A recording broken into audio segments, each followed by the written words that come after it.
This is the Coming Home Podcast with John Allen.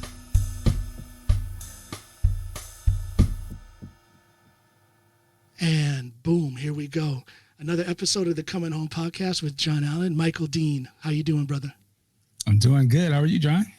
I'm doing great. It's interesting to have a guest who's actually sitting with a podcasting microphone and headphones. Right? I haven't had that happen yet. But of course, that is how you're set up because you also are a podcaster.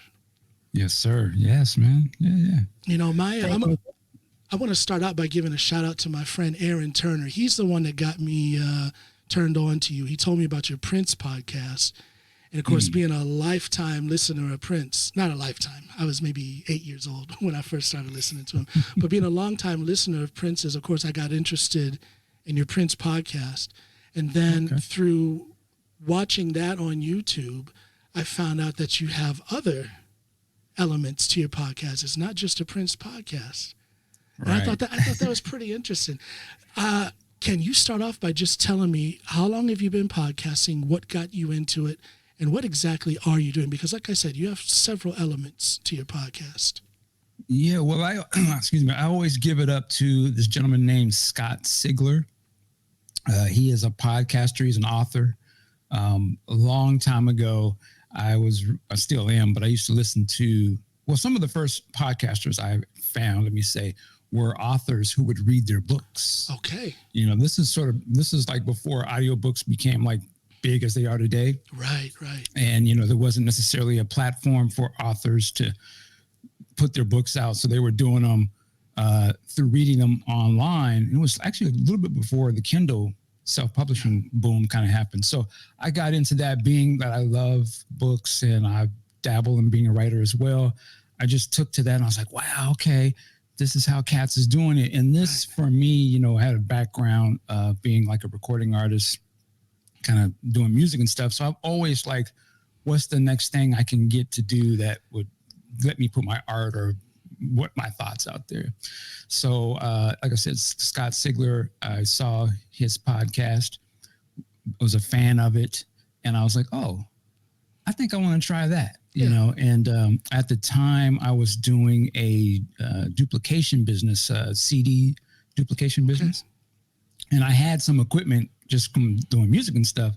And so I called a buddy of mine, which is kind of maybe similar to you, but my best friend from middle school, we're super Prince fans. And we would be on the phone all the time talking about whatever new Prince thing is happening at the time. Same thing with me and Aaron. Yeah. See, and so I said, hey, man, come over to the office. Because I had like a little office space at the time. I said, come over, man. I want to record us talking about Prince. Okay. He was like, what is that about? I said, let's just do it, you know? And so that's how the Prince podcast started. That's how I got into podcasting.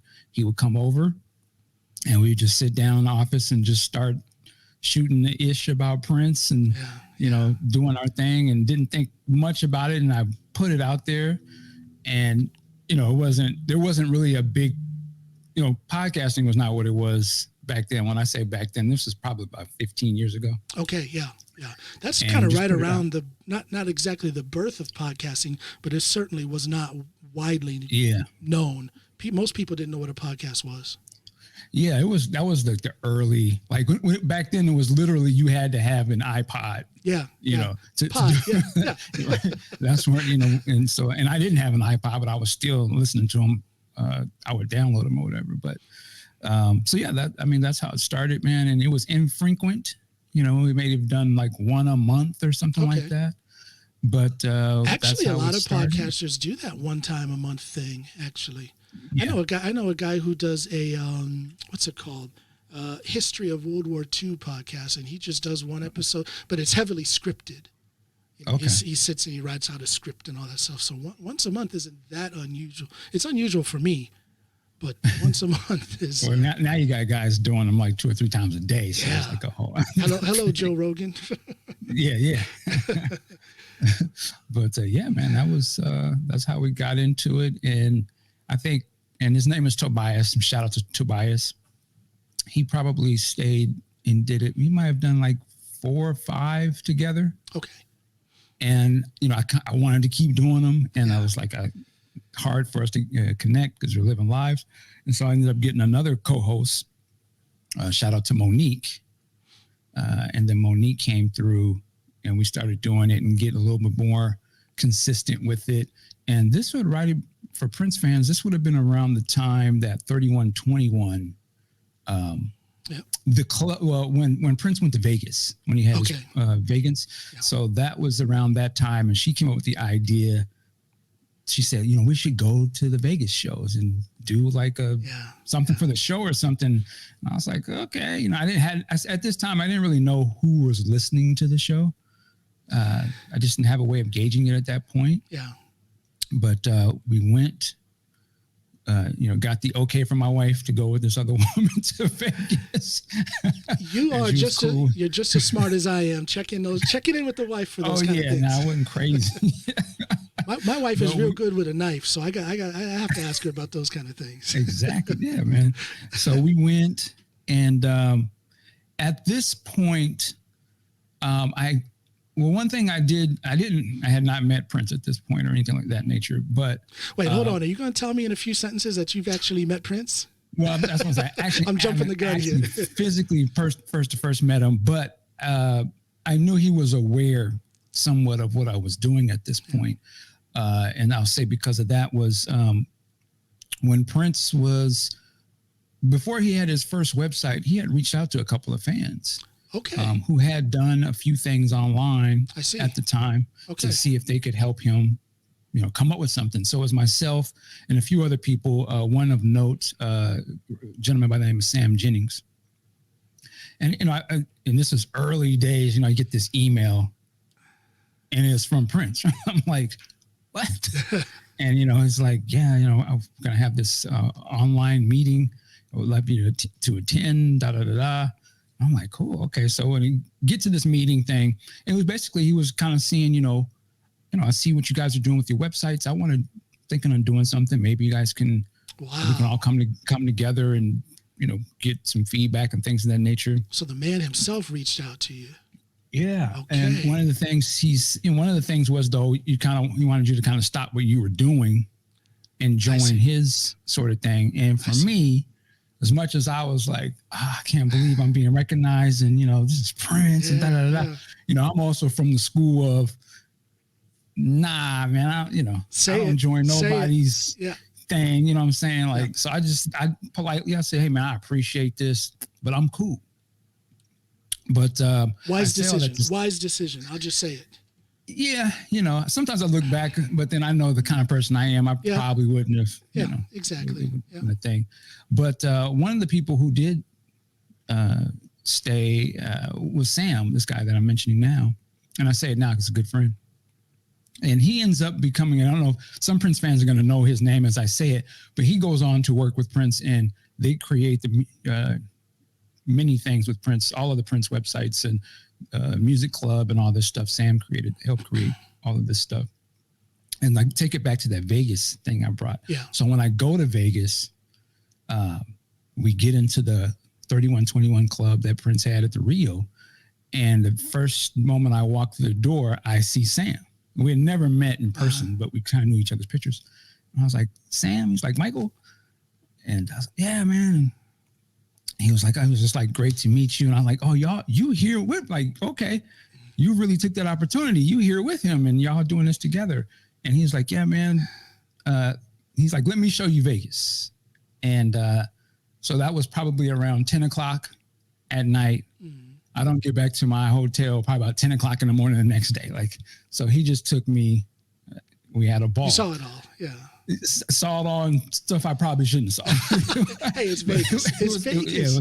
What stays in Vegas, what happens in Vegas stays in Vegas. Was this before your wife or were you married at the time? Well, I didn't do anything. I wasn't, let me be clear. I wasn't doing nothing that I shouldn't have been doing. I'm just messing. I'm just Hence messing. all to say I'm not married anymore, but it had nothing to do with that. I'm just messing around.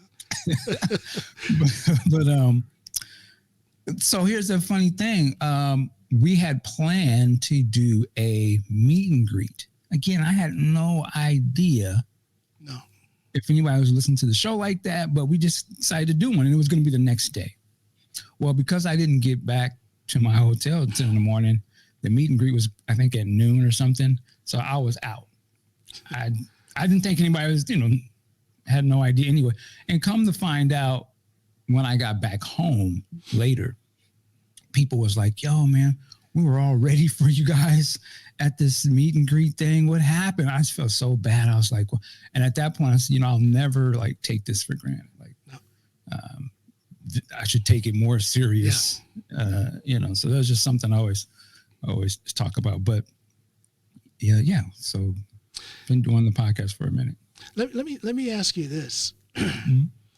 I only have one Prince story, which is kind of like having contact with Prince. Okay. But you actually communicated directly with him through this email and whatnot. What did that do for you as a listener of his music, as someone who appreciated his talent? Because let's just face it, there's some people who aren't all that familiar.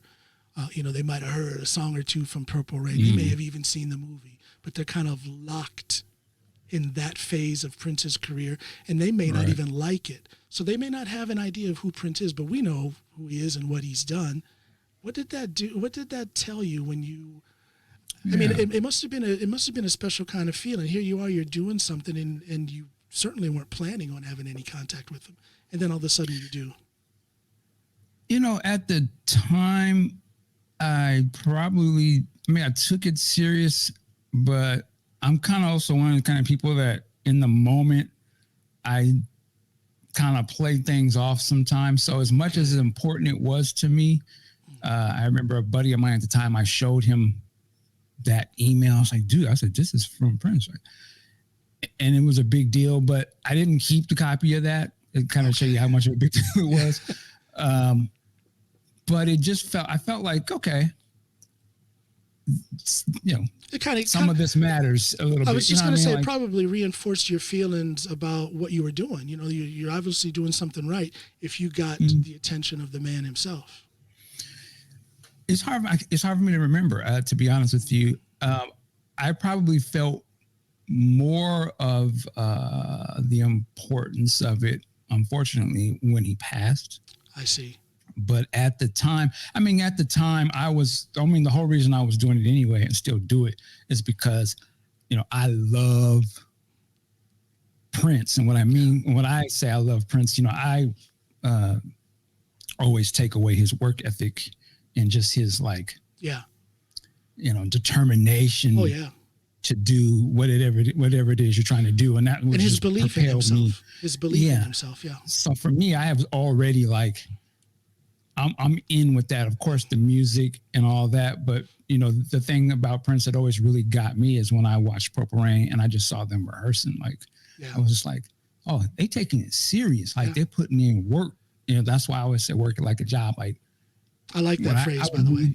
Yeah. I would read those stories about Prince and them always rehearsing, and sometimes they didn't even go on tour, but you had to show up every day, staying sharp. It's like a job. Exactly. And I'm into powerlifting, so I look at things like that, training. It's in a training atmosphere. You're trying to get better at your craft, and he took that seriously. Yeah.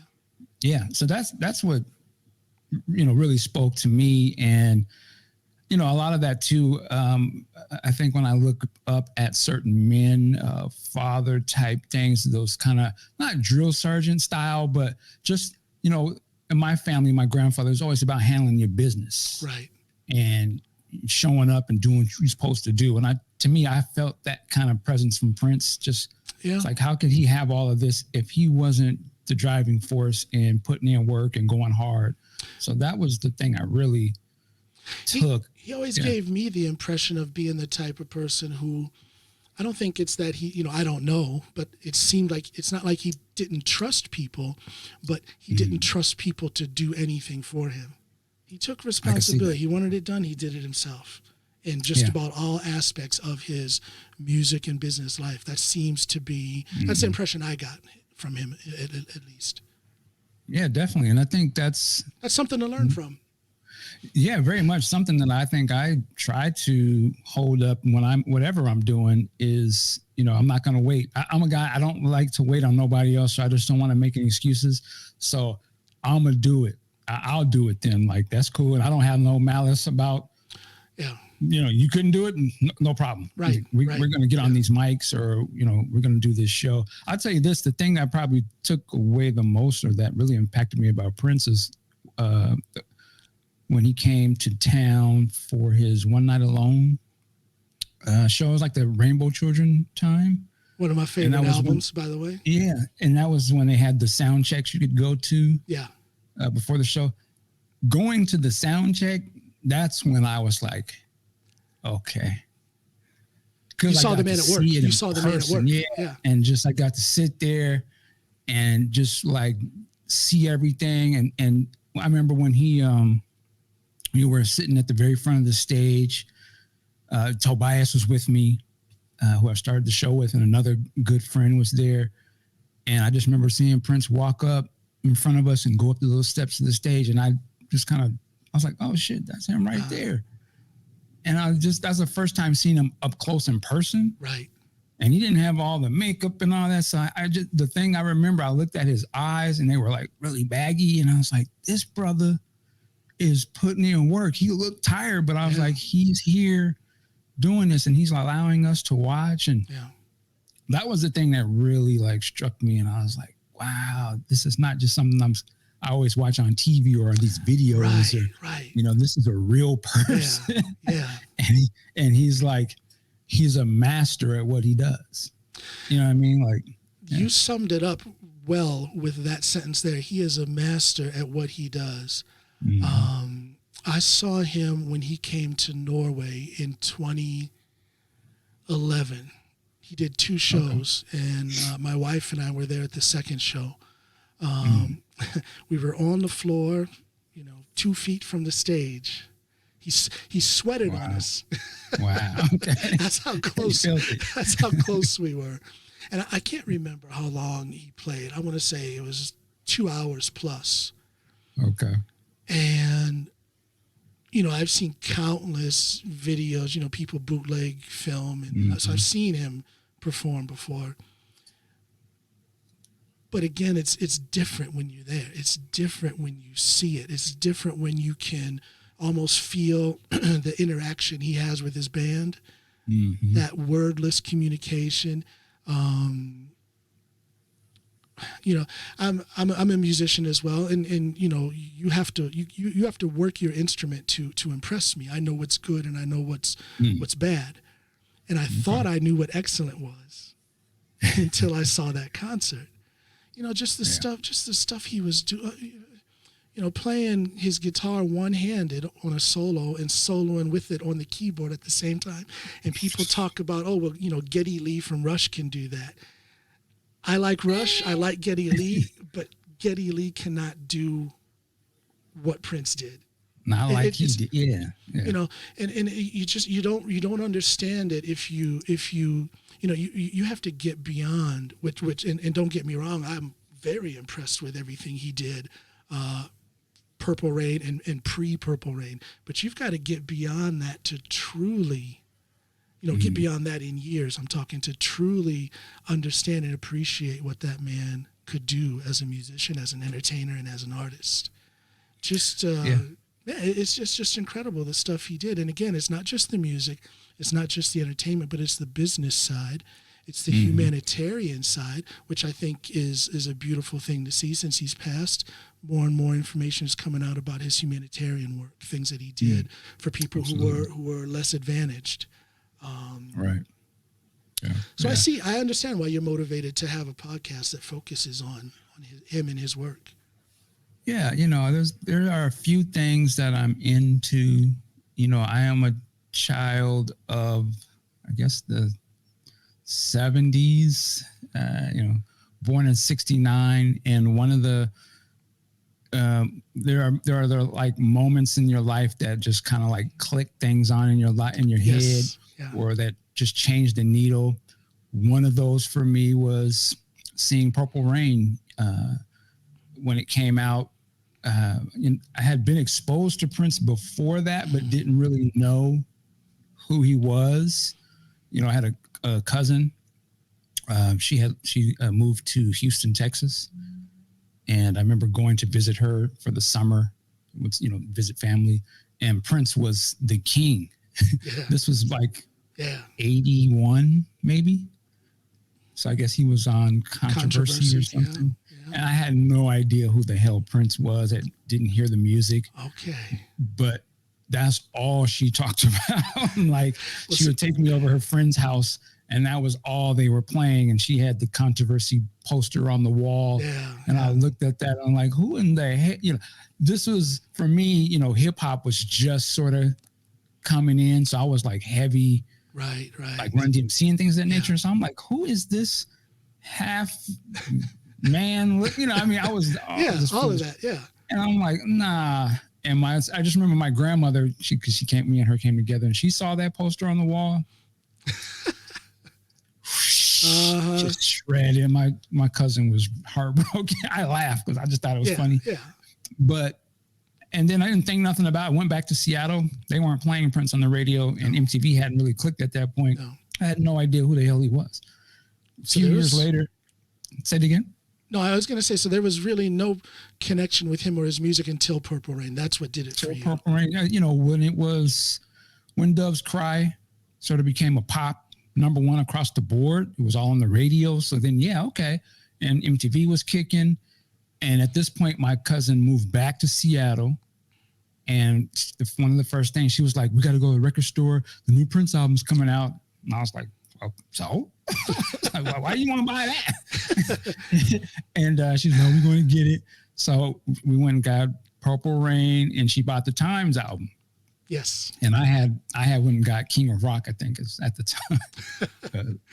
And I just remember sitting in the park, and we had a little boombox, and we had to take turns playing the cassette tapes. And so she put on Purple Rain, and all this comes out. And I was kind of like, it was like I wanted to hate, but then as I was listening, I was like, you can't. God, this is actually kind of good. Like, what is this? See, I had talking about wanting to hate. That reminds me. See, I was in the. I'll tell you this: when Purple Rain came out, I got the movie on VHS for Christmas. And I think I watched it, man, at least 4 times on Christmas Day, over and over. But now I was already familiar with Prince. I was familiar with Prince from the get-go. His first album. I remember hearing it on the radio, and then this is back when. Where were you at? Where'd you live at? Ohio. Okay. Small town Ohio. Okay. Out in the sticks. And I got to tell you, this kind of ties into what I'm going to say about people trying to hate on Prince. But I was into him from the get-go. I remember they played Soft and Wet on the R&B radio station, 93.1, coming out of Cleveland, Ohio. And then the DJ talked for like 10 minutes about how this was one person, barely an adult, playing all these instruments. And as an 8-year-old kid, that fascinated me. I'm like, what is this? And then from there, fast forward just a couple weeks after I heard that, this girl, Cindy Coe is her name. Shout out to Cindy. Lived down the road from me out there in the country. She came up with a tape, a bootleg tape that she had recorded For You, his first album, and said, here, listen to this. And then I listened to the whole thing, and I, as an 8-year-old kid, barely having a true appreciation for music, my jaw hit the floor from listening to that one album. I couldn't get my head around the concept of one person playing all instruments. I didn't know anything about overdubs and stuff like that. I couldn't figure out how that was true. So I became a Prince fan from the get-go. Now, like I said, I grew up out in the sticks. Before Aaron, my buddy Aaron, who talked with you and introduced us, before he came to our school, which was in maybe a couple years after that, right around 1980s when he came to our high school from the city. I was the only black kid in my class. Okay.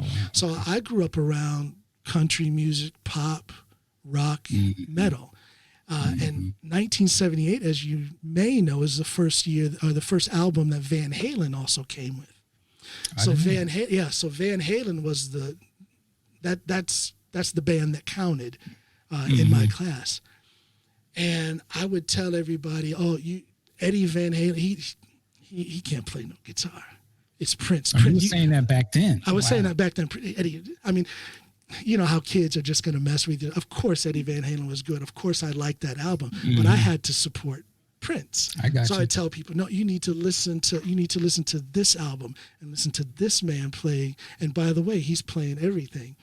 And everybody that I told that to, when they ended up listening, of course they were hating on him. They would see his picture and, oh, who's this little girly man and all this stuff. But when they heard his music, they couldn't help but appreciate it. It was impossible to hate on it.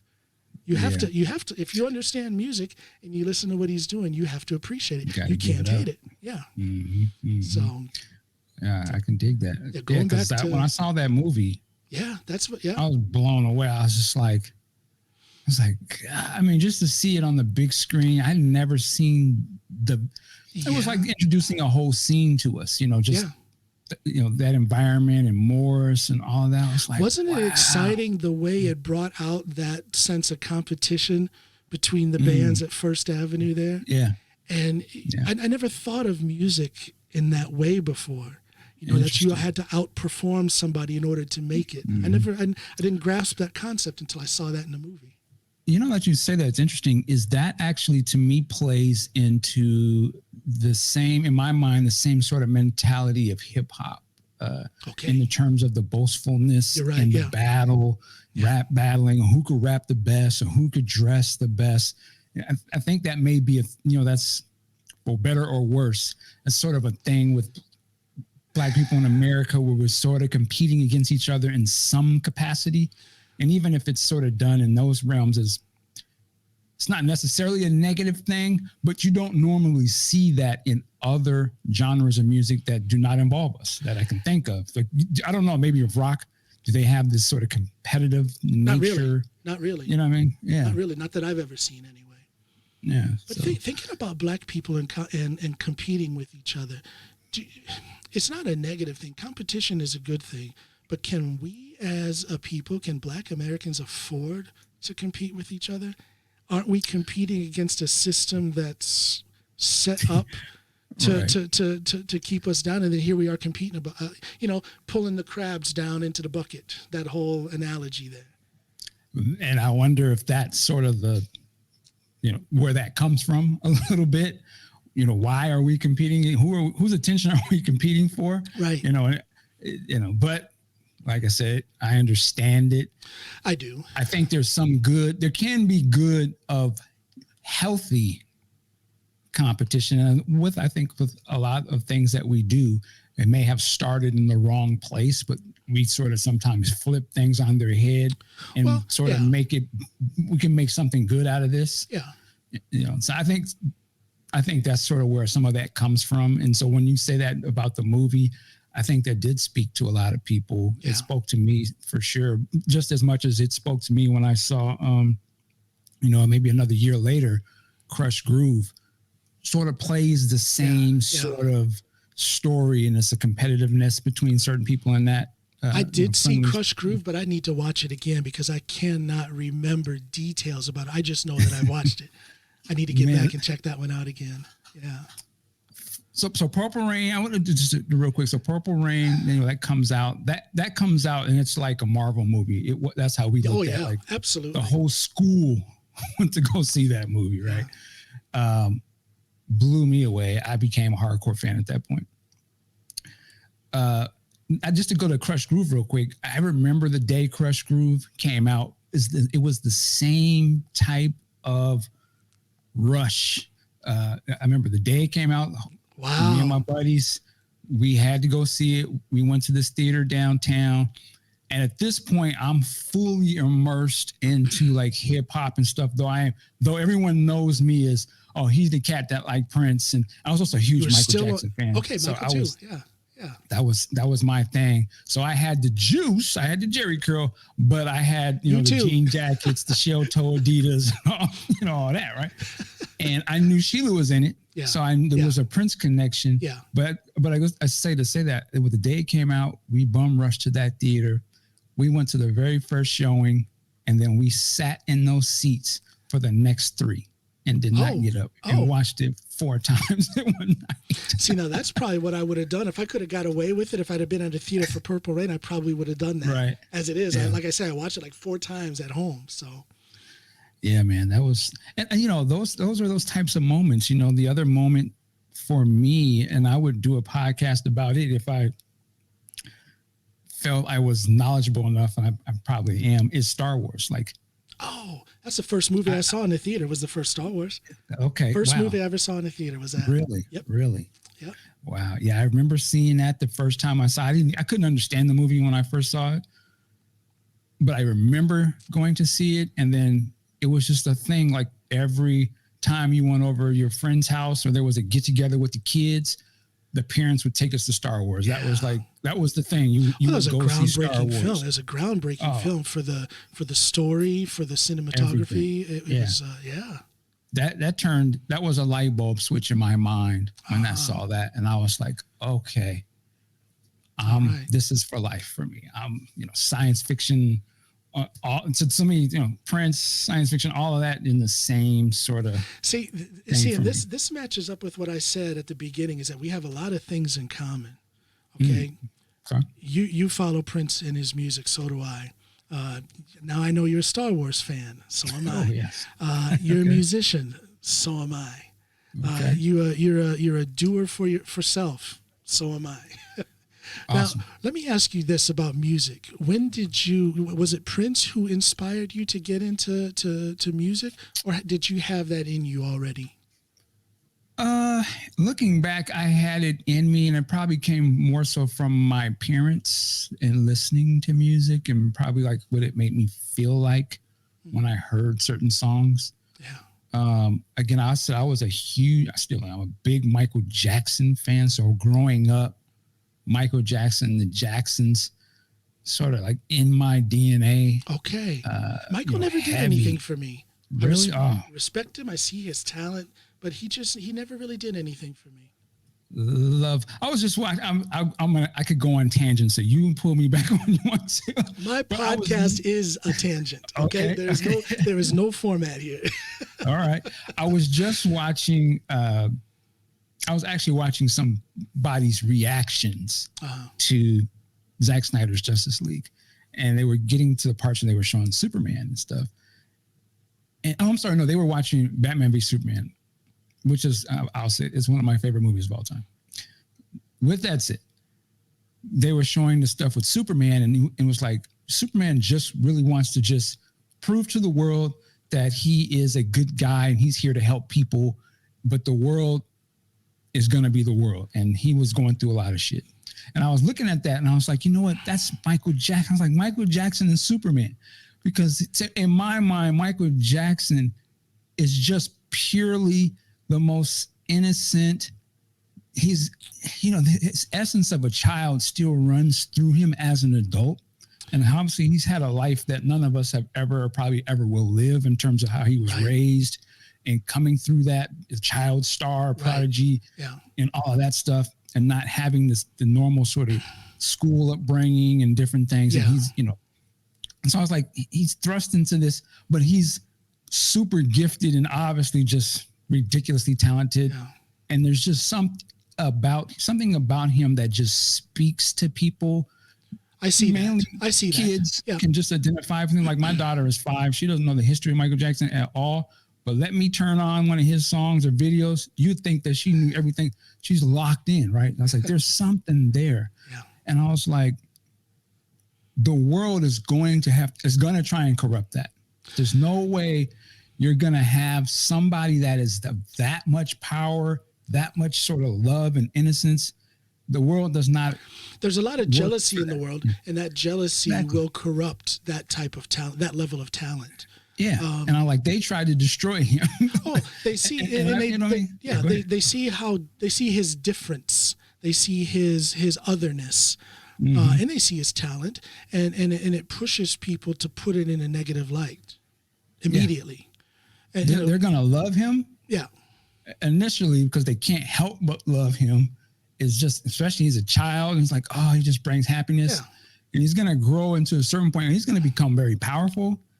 probably just based off of his gifts and what he's giving. There's going to be a certain time when they can't use him or he's beyond their control. And someone's going to try to turn that. And whether it's from, a father who's like, he's a money bag. If I tell my son to say this, we can extort this. And then there's this other people in play who, be like, he has to be evil. He must have been doing it. Let's turn and I was just like, he was Superman, just the way in that movie, how Superman was just trying to be good, but Lex just could not accept that. And even people were scared of, they don't know what to make of this thing. It is so different. They loved him at first, but he still terrifies them because they don't really, just like, I don't know. Sad. It's kind of sad that towards the end of Michael Jackson's life, for quite some time, you could say maybe the last decade of his life, there is this build up of animosity towards him.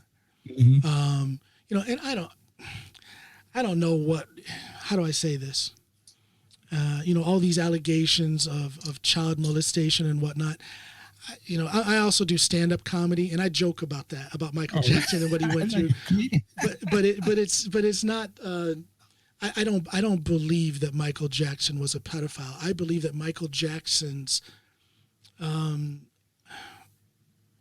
lifestyle, because of his differentness, because of his exclusion from normal society, because of his talent, led him to relate to children in a way that others couldn't relate to.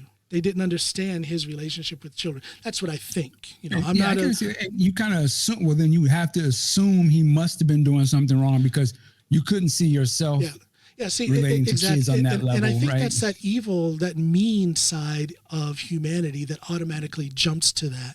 Because I looked at those allegations and thought, leave the man alone. Is it weird? Yeah. Is it different? Yeah. Would I hang out with kids like that? No. But why jump to that? And then how many of these people are just trying to get some kind of financial settlement out of him? So you got to I took all of that with a grain of salt. And it just seemed like such a terrible run for the last 10 years of his life. Nothing but torment with lawsuits and things like that. But that's the price of being talented. You started to see it wear on him and wear it down. So ultimately where he dies at an early death. Yeah. I think he will be he already is, but I think even like 20 and 30 years from now, he is going to be seen even more fascinating than we remember. I think so. Yeah. I don't think so. I think that, Mike, and I'm not trying to say anything negative about the man, but I think that Michael Jackson is already so loved and his life is already so well known and well documented. I can't see him getting more popular than what he is. But on the other hand, I think Prince will gain in popularity and notoriety. I think there's a lot of things about his life and his think about the rumored vault of music that he has. Look at this album coming out. When is they're releasing it in June on his birthday, I believe. I'm not sure when it's being released, but this new album that they're going to release of Prince's, and there's enough albums to get an album a year for the next 100 years at least.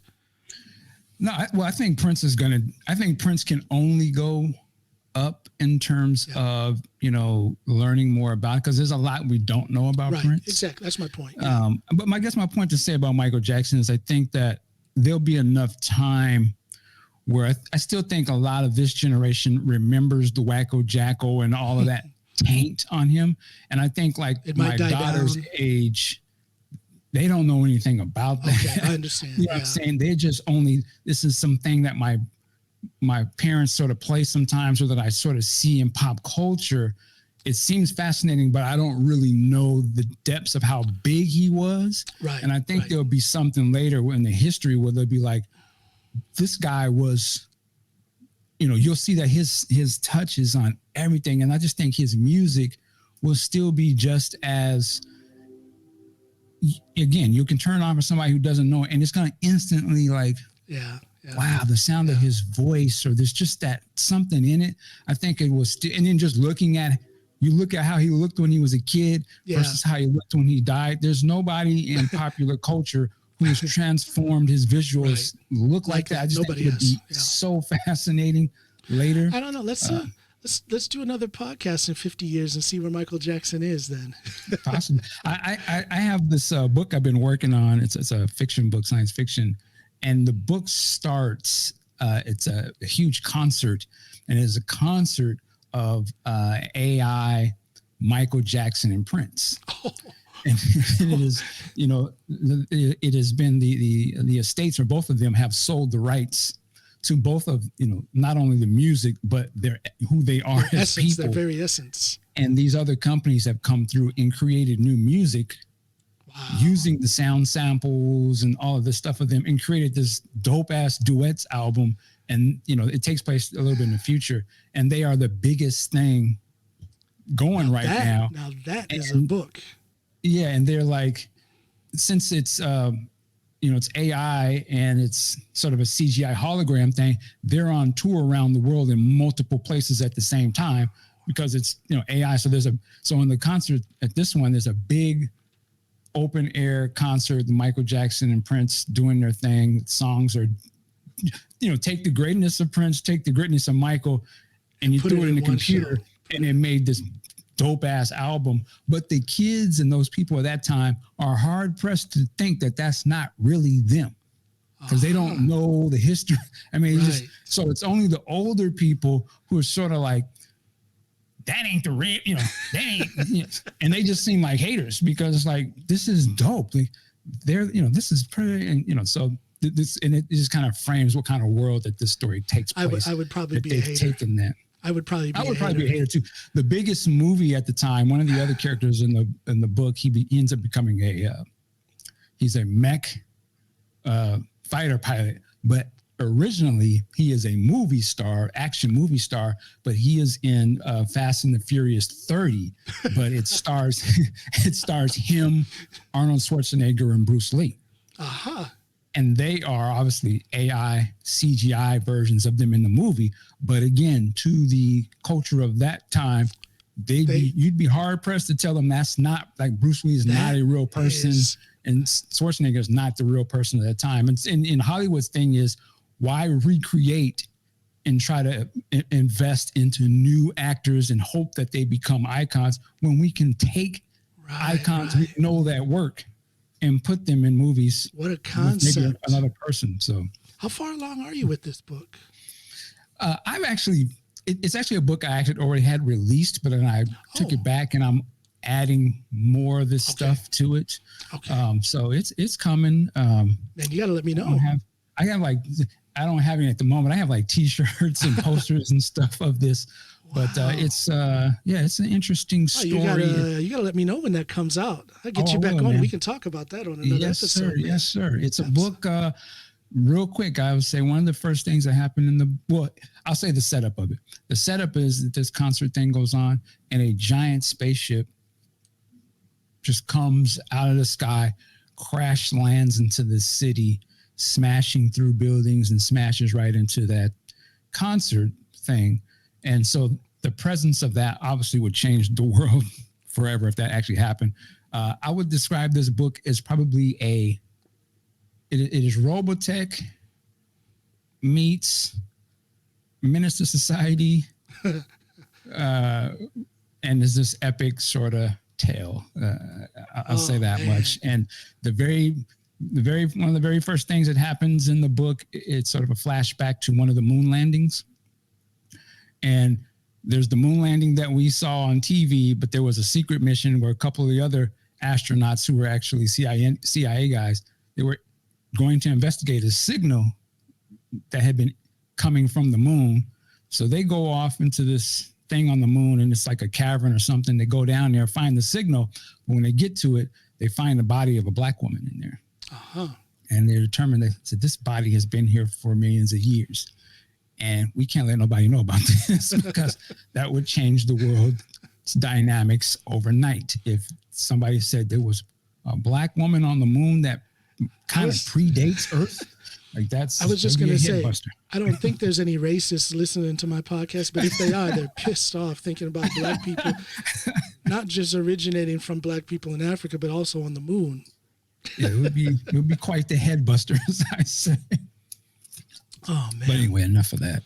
Let me ask you this one more Prince question before I ask you a few other things, or we dive into a couple other subjects. Do you think that his death was without any criminal element? I don't. Well, I don't. Let me tell you what I think. Let me tell you what I think, and then you. Let me just bounce this off for you. I don't know the inner workings of his finances, but I do know, like anyone who knew Prince's music, I do know that he was working to make some significant financial gains through his master recordings. I do know, and anyone who knows anything about Prince know that he was one who spoke clearly and loudly about the importance of owning your own work. Absolutely. We also know that he, there's a video clip out there. It's been going around on Facebook. I see it. It comes up on my timeline every year as those 1 year memories, and then I repost it. Prince is at the, was it some sort of NAACP award ceremony, or was it an Ebony Jet, some sort of ceremony? And he gets up on the podium, and it's full of black people. This is why I'm thinking it was NAACP or Ebony Jet, something like that. The whole audience was black. There's a shot of Russell Simmons. Yes. Looking like, yes. You're saying too much. And Prince said something to the effect that they call you a minority, speaking to the crowd. He says, but stop and look at yourselves. You are the majority here. You are the talent. You are the money makers. I'm paraphrasing here. You are the money makers. Imagine what kind of a game it would be if we were the ones making the rules. And I always thought, when I saw that clip and I heard him saying that, and he said other things on the same subject, but when he said it in that way, I'm like, he's not just talking about his own work, which has a value of however many hundreds of millions. He's talking about the entire industry, which has a value of however many hundreds of billions, if not a few $trillion. And he's talking about shaking up that system and putting the money in the hands of all of those black artists who are the movers and shakers out there in the field doing the work. And I remember thinking, there's some dudes in some suits and ties and some lawyer types that don't like that. There's some suits and ties and lawyer types who not only don't like it, they are enraged by that. And they will do, people have been killed for less. Absolutely. Right?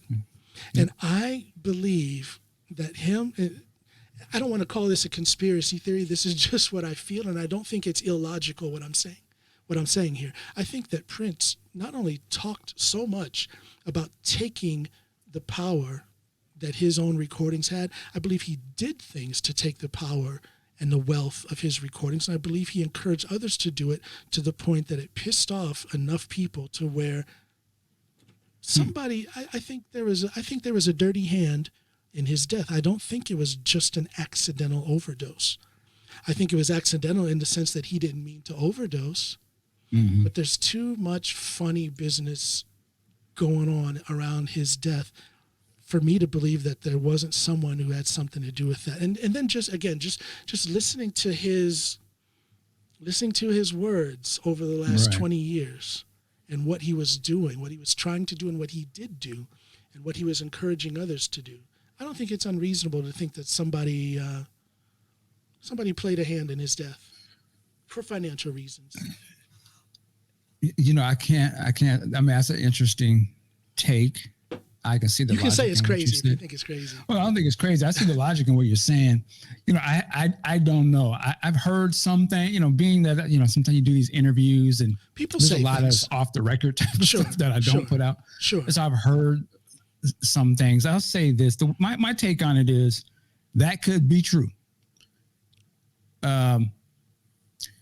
There's obviously, I think, more to the drug thing I might, where it's still an answer to me. At least I missed it, where he got it from or what was going on with that, who was supplying it and things of that nature. But I don't personally think anybody forced it in his mouth. No. And so for the kind of person that I am, I say, well, as a man, we make a decision on what we're going to do. And Prince he seemed like one of those types of guys, and people who work with him told me, you don't tell Prince nothing. Right. He tells you what he's going to do. I believe that, yeah. So to me, I look at it in a sense, and, maybe like you, I'm a father. And so I sort of look at things sort of the realms of, I have children or people that I have to answer to and that I'm responsible for. So I'm going to make a decision on what I choose to do. And I'm going to have to deal with the consequences. And those consequences may affect somebody else down the line. So I always have to keep that in my head when I'm doing something. Right. And so when I look at Prince, I look at it and say, well, this is a guy he's incredibly talented. He knows he's incredibly talented. He's actually very intelligent. He started from the bottom and bootstrapped himself up into these, to what he is. He's self-made. Amen. Looking back at his childhood and sort of, his relationship with his dad and, his mom, and, sometimes that frames how we do things as an adult, where I'm never going to let myself be disappointed or let somebody have power over me because I don't want to ever feel that again as I felt before. I'm going to always be in charge and can't tell me things. I feel like he might have been dealing with whatever it was, or he may have been like a lot of us, some men, we don't really take our health as serious as we talk it. Yeah. And there might be things going on where we know ain't right with us, but our pride and ego are not going to allow us to look weak out here. And when I look at Prince, he seems like a type of guy who his pride and ego are up here. Because again, this is a man, and I'm not saying this in disparaging to Prince. I love Prince, but yeah, I understand. He has makeup at all times. He has to always be seen in a position of power at all times. There's something behind that. Like, why would you always need to be in control? Right. So I feel like he might have been dealing with some stuff, but because he does not want to be seen as weak, he was not going to openly acknowledge these issues. And he always, his whole sort of adult life is always about being on performance time. Yeah. He's always Prince. Yeah. Yeah. You know what I mean? And so even though he may be struggling with some issues where he is super in pain and has to take these problems, because he does not want to let you know that he's got to do everything to hide behind something. And so he's probably was going through a lot. I think when he kind of died on that plane, and they had to bring the plane down, to me, that was God saying, listen, man, you ain't going to listen to nobody else. Right. You know what I mean? Like, there's only so many people that you're going to allow to speak into you that you're going to listen to. And let me show you the power of God. And hopefully I can wake you up. Let me take your life for a few minutes. Exactly. Yeah. Right. So it's nothing, because I can take your riches, whatever, but I'm going to actually literally take your life, and give it back to you. For those who don't know, he was actually, he was coded out on a flight, on a plane. They thought he was gone. How long before he actually passed? Just a couple of weeks, maybe? Yeah, I think a week or so, or something like that. And I think for normal people who have sort of had a traditional life, that might have been enough to let me pump my brakes. Well, you know what I mean? Yeah, but sometimes, it all depends on if he was an addict at that point. It all depends. He may have, because that I don't know, right? Exactly. That's the thing that's kind of, nobody knows. Was he an addict at that point, or did this overdose just kind of happen then on the plane for the very first time? Sure. And that was the first signal at all of him having any kind of an issue with opiates. Nobody knows. Nobody knows the answer. Well, I'm sorry. People do know, but it hasn't come out. It hasn't come out yet. Right. I guess in my admiration for the man, I don't want him to have been an addict before that. Right. And, the people have, I would imagine probably a lot of people who dibble and dabble and things or get on that level, they've probably had a few bumps in the road. Sure. It's just a logical thing without me saying too much. So there's probably been other situations that may have happened. Probably. And maybe this would have been but it never got to this point. Yeah. But again, who knows? You get to a point where it's like, okay, man, you actually kind of, like you said, code it out this time. Yeah. Maybe it's time to pump your brakes. But, I put Michael in the same boat. I put Whitney. Yeah. And there's been countless of these rock stars who've went out this way. I put my son in that boat as well. My son passed away from a heroin overdose in 2019, November of 2019. And that at that point was his 7th or 8th overdose. So that right there is a testament to how when that stuff gets a hold of you, it's got a hold of you. And sometimes even countless overdoses will not wake a person up. It didn't wake my son up, and he's gone now. Man, my heart goes out to you. Yeah, I can't even imagine he's that happened to my kid. His passing is actually the reason for me doing this podcast. I started this podcast in March of 2020, just a few months after he passed, because I was I got so upset, very depressed, and I didn't like feeling like that, but I didn't know how to not feel like that. So my wife told me, she said, you've been talking before about doing a podcast. Why don't you just start it and it'll give you something else to focus on?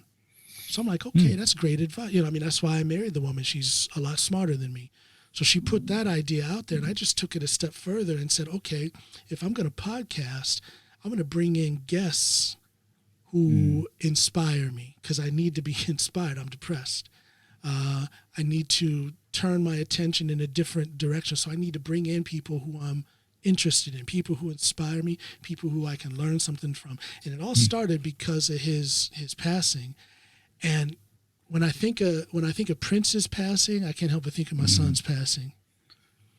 Just wondering at what level, was there an addiction there? And if there was, what level and how long did he struggle with it? Because again, my son, he was 24 when he passed. I think he started with his heroin when he was 17 or 18.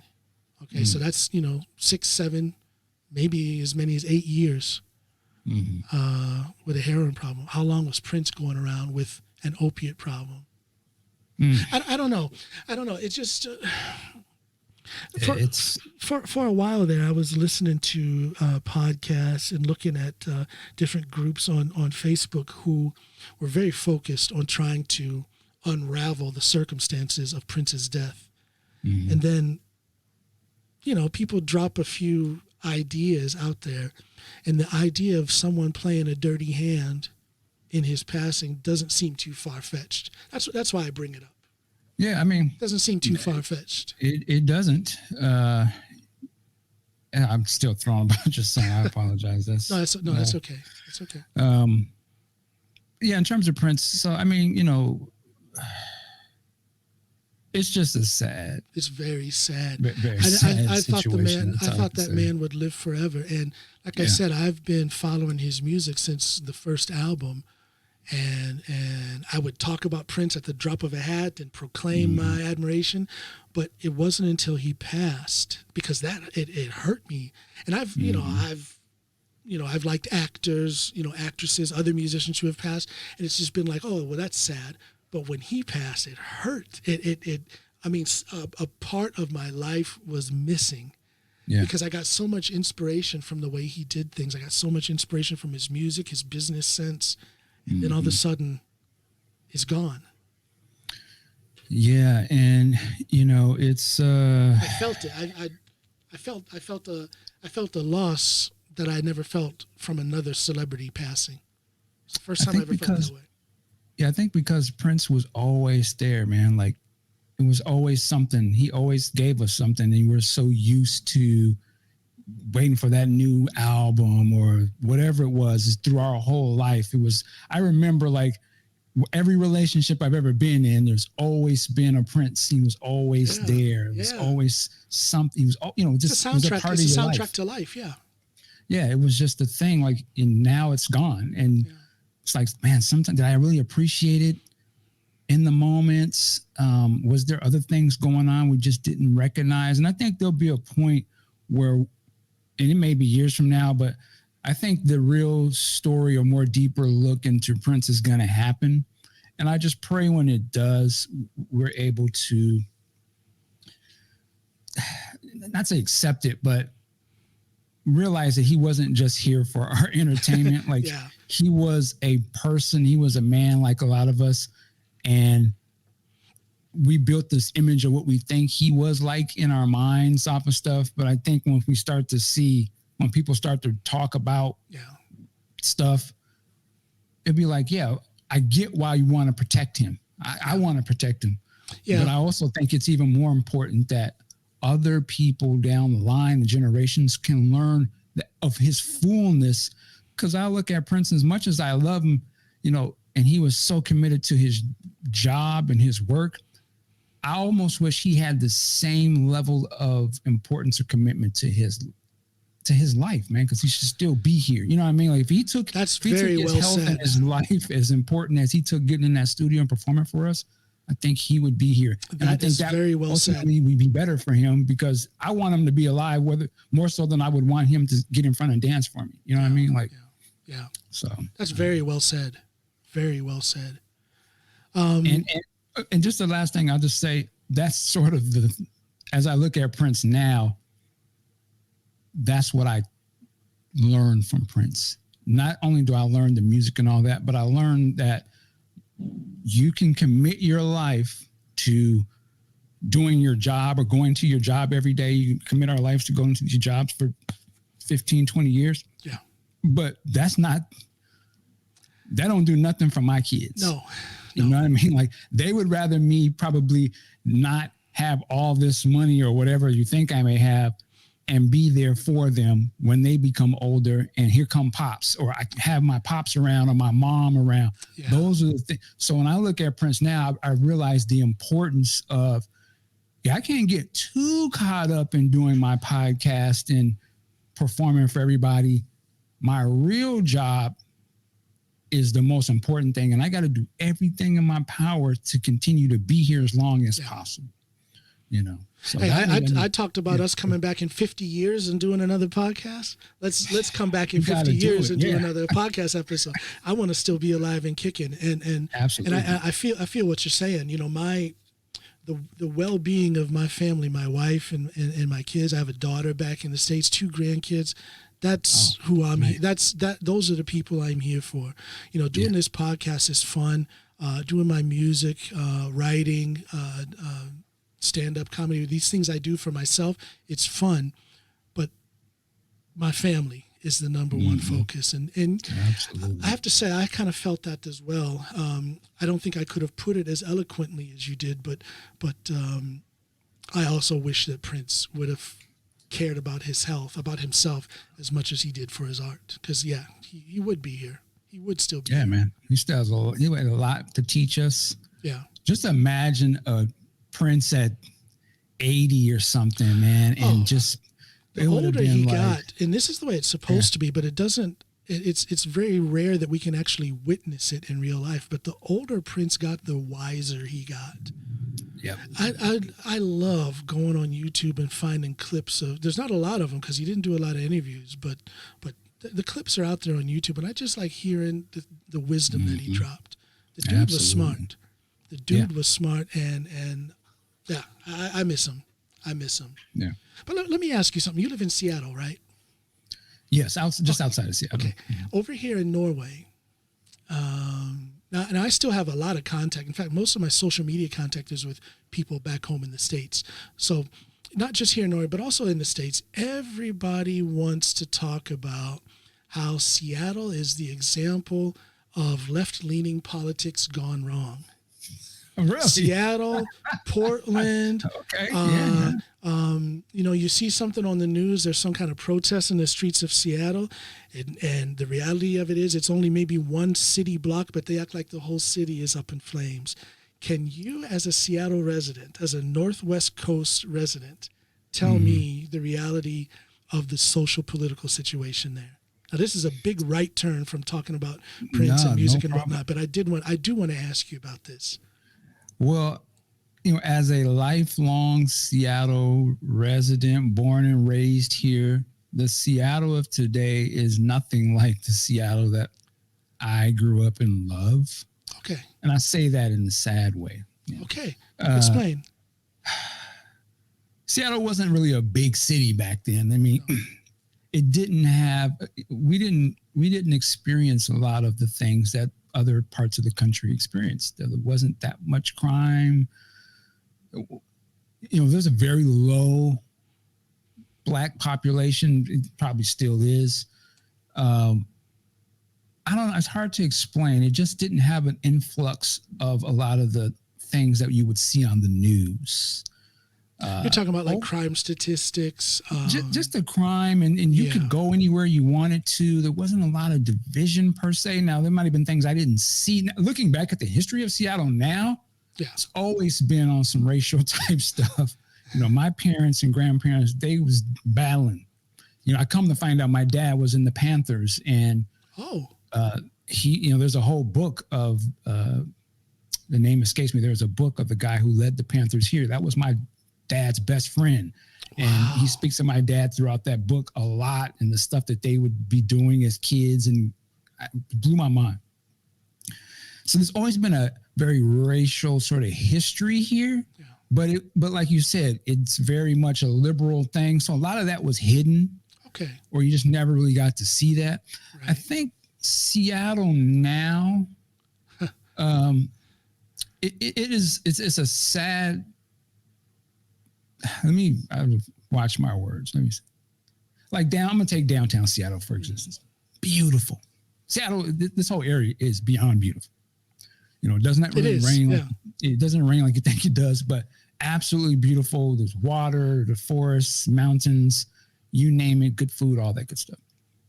But I think what has happened is because people want to sort of feel like they're fair, and want to feel like there is none of these problems, they allow everything to go on. Okay. And so it has become a place where there is extreme homelessness.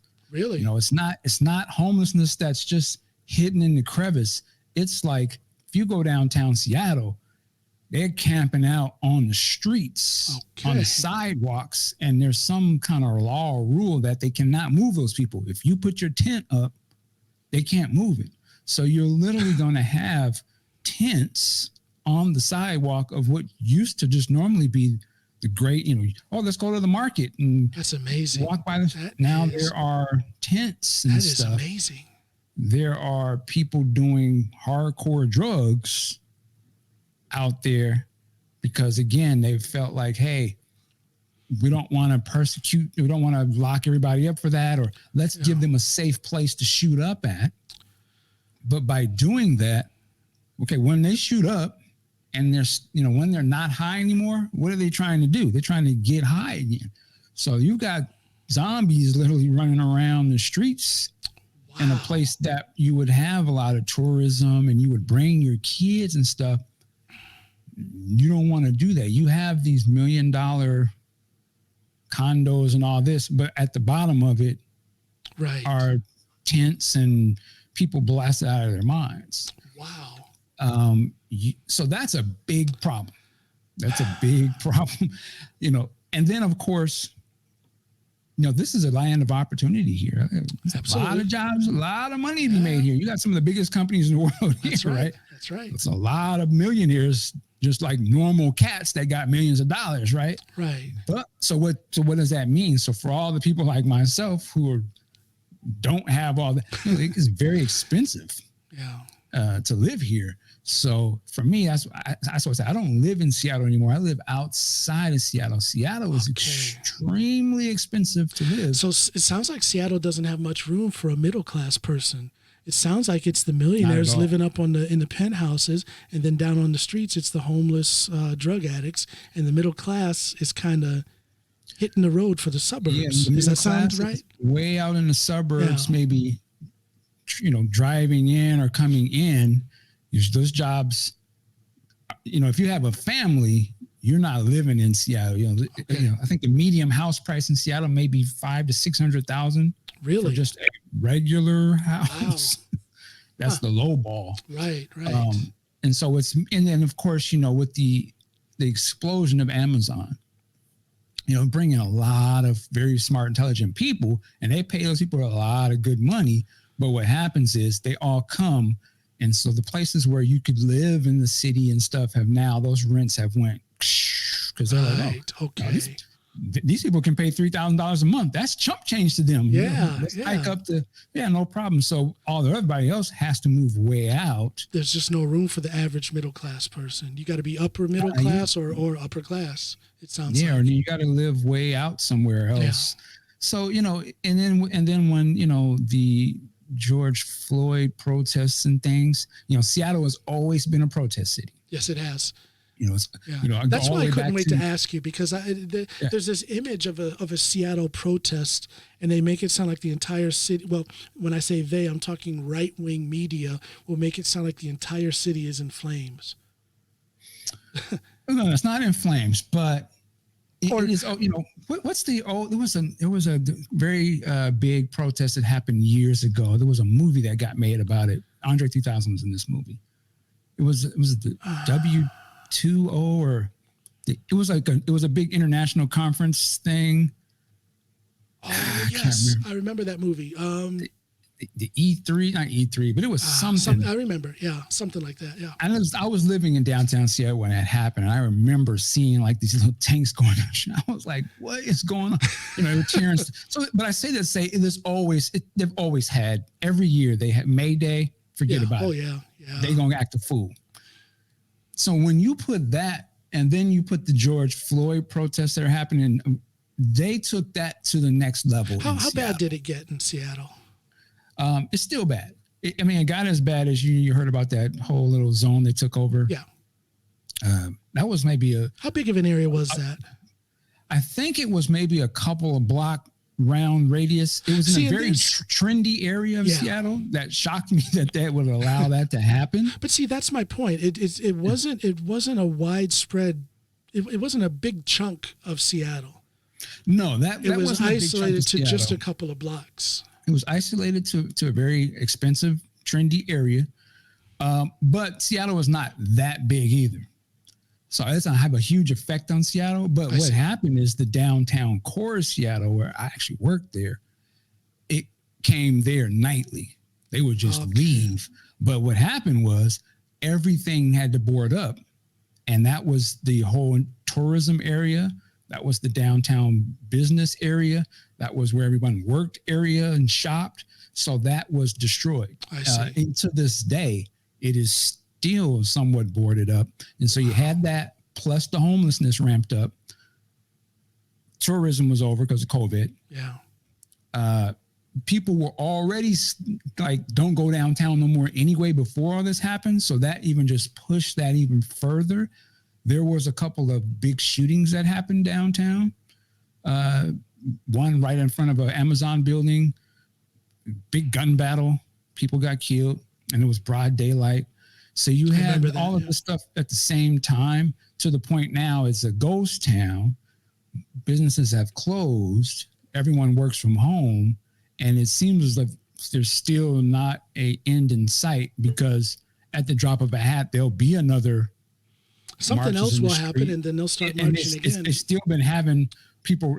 The place where I work at, I work by the convention center, and there's a restaurant on the corner of where my shop is at, and they busted out his windows a couple of days ago just for no random reason. Wow. And these are reals.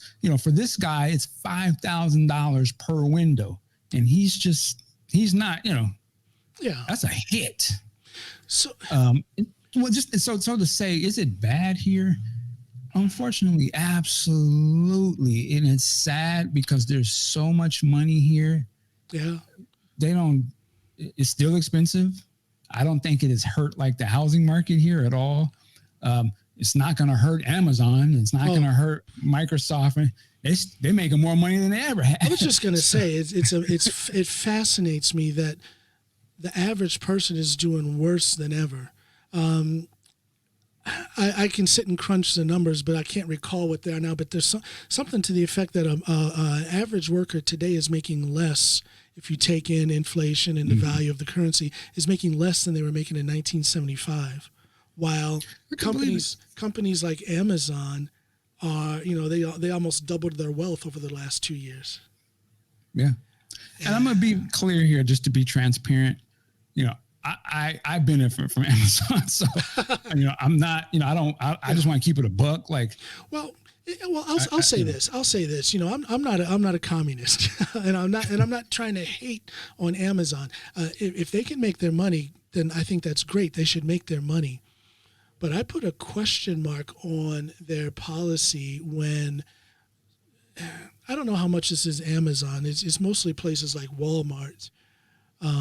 Where their employees can't make a living wage, and they have to go. Right. They're still counting on some form of government assistance while they're working full time at that business. And I think that happens to a certain degree at Amazon, and it definitely happens at places like Walmart. So that's where I put a question mark on their business policies. I can understand that. I'm not going to go into it, but I used to work. I didn't work for Amazon. I was a vendor for Amazon. I worked in one of those warehouses you hear about, and I was responsible for hiring the people who worked there and sometimes letting them go. And I was there for 3 years. And so I saw it from the ground level of the guys, in my opinion, who are the backbone of Amazon. Like when you order something, it's regular people who are filling those orders, and they're in there 10 plus hours. And in my 50 some odd years of work, some of the hardest work I've ever seen in my life is there. I couldn't believe it. Like, I was like, God. Are they being paid appropriately though? Are they being paid a proper wage? Well, that's a good question. You are paid your value, and you are paid what you accept. See, it's So, do they get? So I will say this: they're getting paid. It's hard work, no question about it. Should they get paid more? Absolutely. But you gonna get paid what you allow yourself. Sometimes you got to stand up and fight for what you want to get paid. That's true. People have fallen into a certain lethargy, a certain complacency, and they kind of accept some of the very same things that they may be protesting against. At the same time as they're protesting, they are accepting it. And I've seen, the other part of Amazon where, when you go from beyond sort of the warehouse workers and you kind of go up the ladder a little bit, they're paying those people very well. Yes. And those people are working just as hard. Their value is a different. It's not a labor value. It's other things that they bring to the table. I've seen that. I've seen guys start at the warehouse level and go up to the corporate level. I've literally seen that. So, I mean, not to say it can't happen, but, I've seen both sides of it, for me. And then, it got to the point where I was able to even be able to just sit and watch some of these meetings with these guys and really just be a fly on the wall. And I understand why it is as successful as it is. Okay. I just think that the cities that they have Amazon in, I think it is up to these cities to put a certain expectation on these companies like Amazon to say, hey, you can come here and you're given jobs, but this is what we demand. We want this to happen. And maybe, I don't know if that's a union type thing to be able to happen, but I think people should fight for these things. Well, it comes back to, it comes back to what people accept. Yeah. And you can also put it on the local government, state government, and even the federal government, what they accept when it comes to these tax breaks that Amazon gets. Right. which that's a Right. whole other thing. And you want to talk about fairness and what's right and what's wrong. That Mhm. whole issue about how much taxes Amazon pays or doesn't pay. Oof. I mean, Yeah, that's a heavy and subject. Seattle right has there. tried to push back at Amazon about that, and Amazon was like, "Well, we don't have to be here." Like, Yeah. no, Yeah, so it'll make it's kind of us no shaky difference. ground. Yeah, because at the same time as you want Amazon to act right, you don't want them to leave because you pressure Right. them too much. So I get that. And that's kind of happening a little bit here, and they can, again, there's probably many cities around the country that would love come on in, and you see a little bit of that. Yeah. But it's not just Amazon, but I think all of these types of companies just have to remember. Well, let me say this: Amazon and these companies get away with what they get away with because us, the people, continue to just pick our mouse up or our phone and are ordering away and we're not helping thinking to about. create a monster. We're helping Yeah, to create a monster. we're not thinking about it's a real person packing our product. Right. And we don't care about that. We care about the best price and it's coming tomorrow. We don't care about the guys driving that van or their own car to deliver those products to us. We just ordered it this morning and it's here today. You don't even think about those are people doing that. You just think about the convenience and it's low price. Well, and I think it's going to only be until the people realize that there are real people doing the job. So all the stuff that we want, that things will change. And maybe we don't care about that. And, I don't know. I think we care. And I'll say this real quick. I'll say, I think in the next 10 years, these companies they already see this and they're working to eliminate that from the equation. So there won't be people doing that job anymore. I was just going to say, you're talking about the delivery drivers and the people in the warehouse. Pretty soon, those are going to be drones and robots.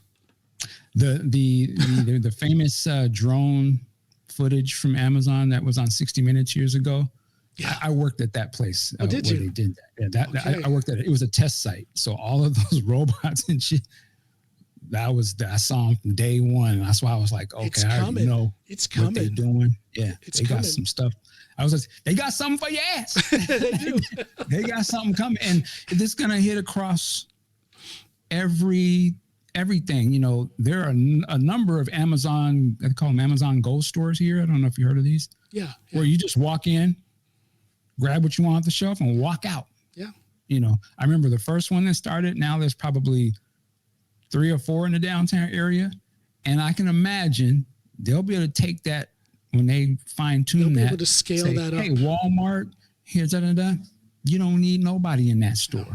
People can walk in there and grab what they want and it's charged. They're going to be like, hey, all of this Uber and all of this, the delivery driver, what they call it, gig economy, and all the truck drivers, that ain't going to last very long. They're going to automate them trucks, drive across the country. What do you think those people are going to do, those employees? What's going to happen to them? Man, listen. I've been saying this for years, but it's going to get crazy. They're going to have some kind of... I think it's already getting crazy. We're seeing it. People are getting scared. They're going to eliminate the warehouse job. They're going to eliminate a lot of these jobs. There's only going to be so many customer service jobs left, which I wouldn't be surprised if they come up with some kind of, they're just going to send you a check every month. Yeah. A living wage type of deal. Universal pay. Yeah, because the job's just not going to be there. They're going to have to. Well, here comes that socialist welfare state that nobody wants to have in America. Yeah, well, you got capitalism on one hand, and you got things being automated. But isn't it kind of ironic? Because this automation is because of capitalistic motivation, but it's going to force, it's going to, people are going to have a wage. People are going to have to be able to survive. You need money to survive. Retail is growing, but the jobs in retail are going to disappear. So that's going to bring about a massive socialistic, if you will, shift at the same time as capitalism grows. And I think we're dealing, and you talk about the experiment of this area. I think they're normalizing homelessness and normalizing, like they just had a big thing on the news. They're taking these hotels downtown now, and they're just giving them to the homeless people. You can live in there, free food, free room on board. You have a hotel room. So you're basically eliminating. They don't have a job. They don't have any money, but we give you a place to live, and here's some food. And you're in one of the richest cities in America. They're paving the way. Have people homeless on the streets, and they're paving the way towards a universal wage. They're paving the way towards an even larger welfare state. And I don't know. I live here in Norway, and it's totally different.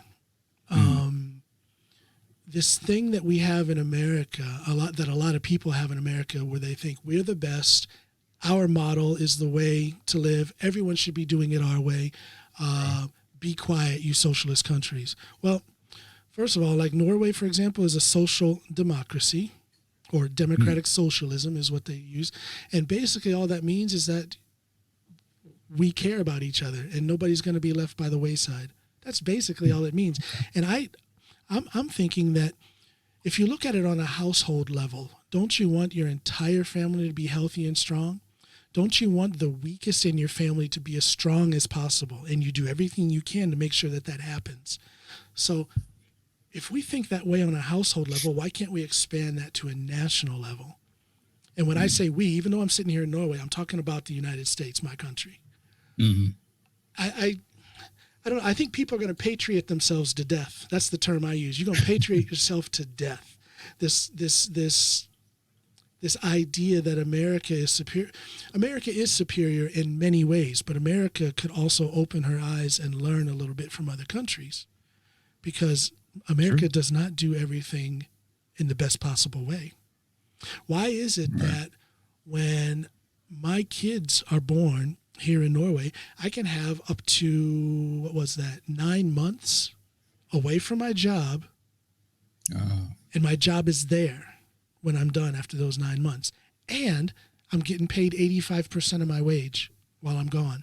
Shit. Why is that? It's because they care about the family unit, and we pay taxes for that here so that those kind of things can be done. We pay taxes for it, but it's not like that money is just disappearing into thin air, because I get that money back when I have kids. I get that money back when I need medical services.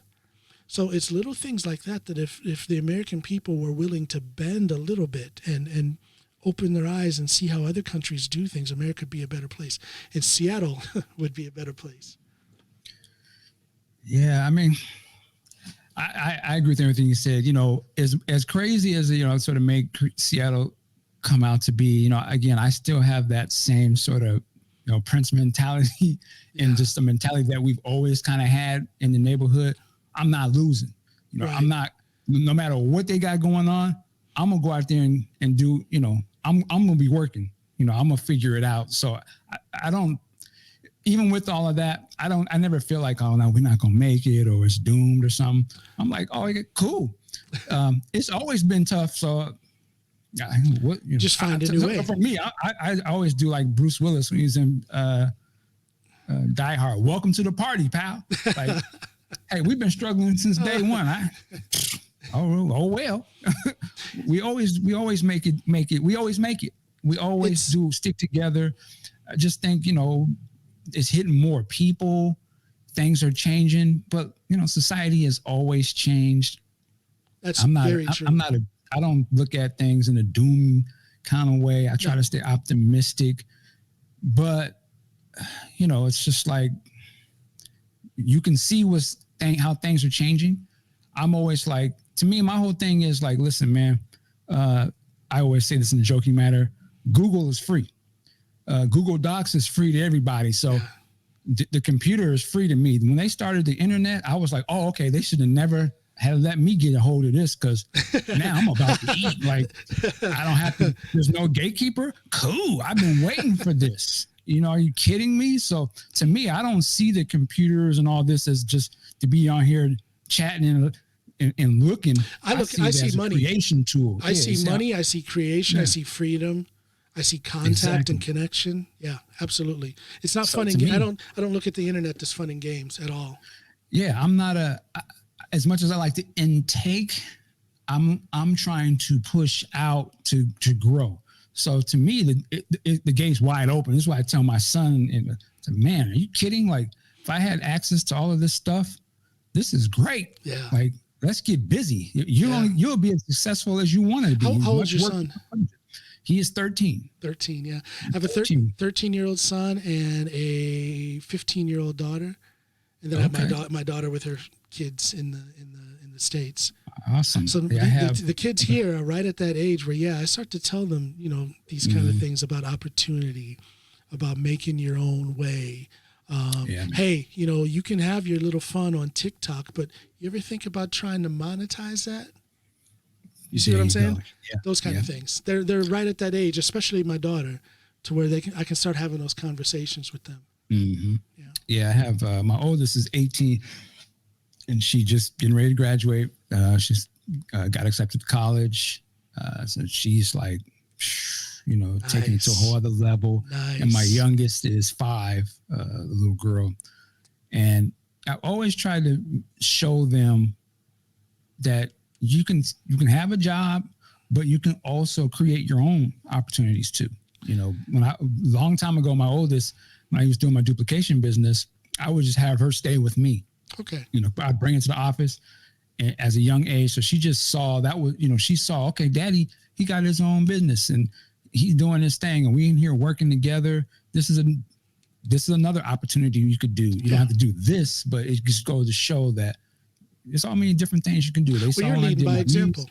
You're leading by example as a father should. Yeah. I try to. And I'm not perfect. Let me be fair. No, we are so flawed. Yeah, exactly. But yeah, man. I mean, Seattle is. I would say come to Seattle is a very beautiful place. It is. It sure is. Definitely nice. I guess like any other city, it has its issues. But if you're a young person and you got some skills, man, you can come out here and some kind of technology, tech degree, computer science, or just there's so many different. It's tech, but tech bleeds into anything. Yeah. So you could really come out here and get down if you highly motivated. Yeah. That's my whole thing. Like, so that's how I've been able to. Speaking of motivation, I never went to college. Didn't go to school. Oh, you didn't? No college? Not at all. I went to college of Barnes and Nobles. That's what I did. There you go. I would get the books, take them home. Oh, okay. HTML, got it. But video, got it. Photoshop, got it.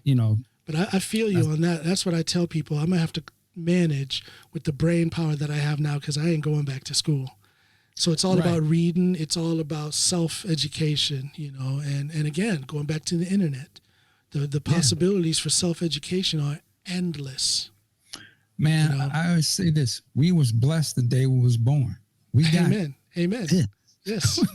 God gave us this incredible brain. Now, what you choose to do with it, that's another story. Yeah. But this bad boy is a cold piece of machinery. Like, you can come up with some of the most incredible stuff in the world. You're speaking the truth. Yeah, absolutely. So that's why I'm like, okay, cool. And I enjoy the journey. I enjoy learning. Doing this podcast, talking to different people. I got a crazy variety of guests. No one guest is the same as the previous. And it's all about sucking in that knowledge, learning. Mm-hmm. So.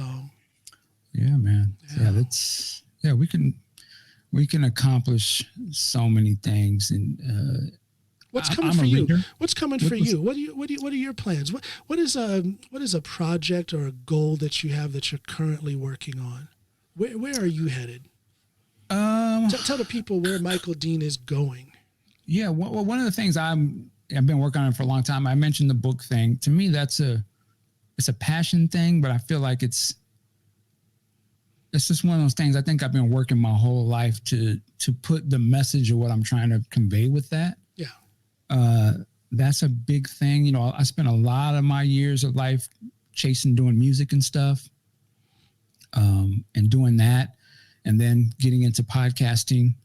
I really understand now the power behind just podcasting or doing what we're doing in terms of getting out the ideas. I really want to inspire people that they can do whatever it is that they want to do, and so I always try to talk to different people. I think storytelling is a very powerful medium in general. It is. And, so to me, it was like, okay. And, I got that from, I used to work, when I was doing my duplication, I did a whole series of albums for different tribes, Native American tribes. Wow. And it basically was, I met this one guy, he had this company, and all he does is spotlight Native American art.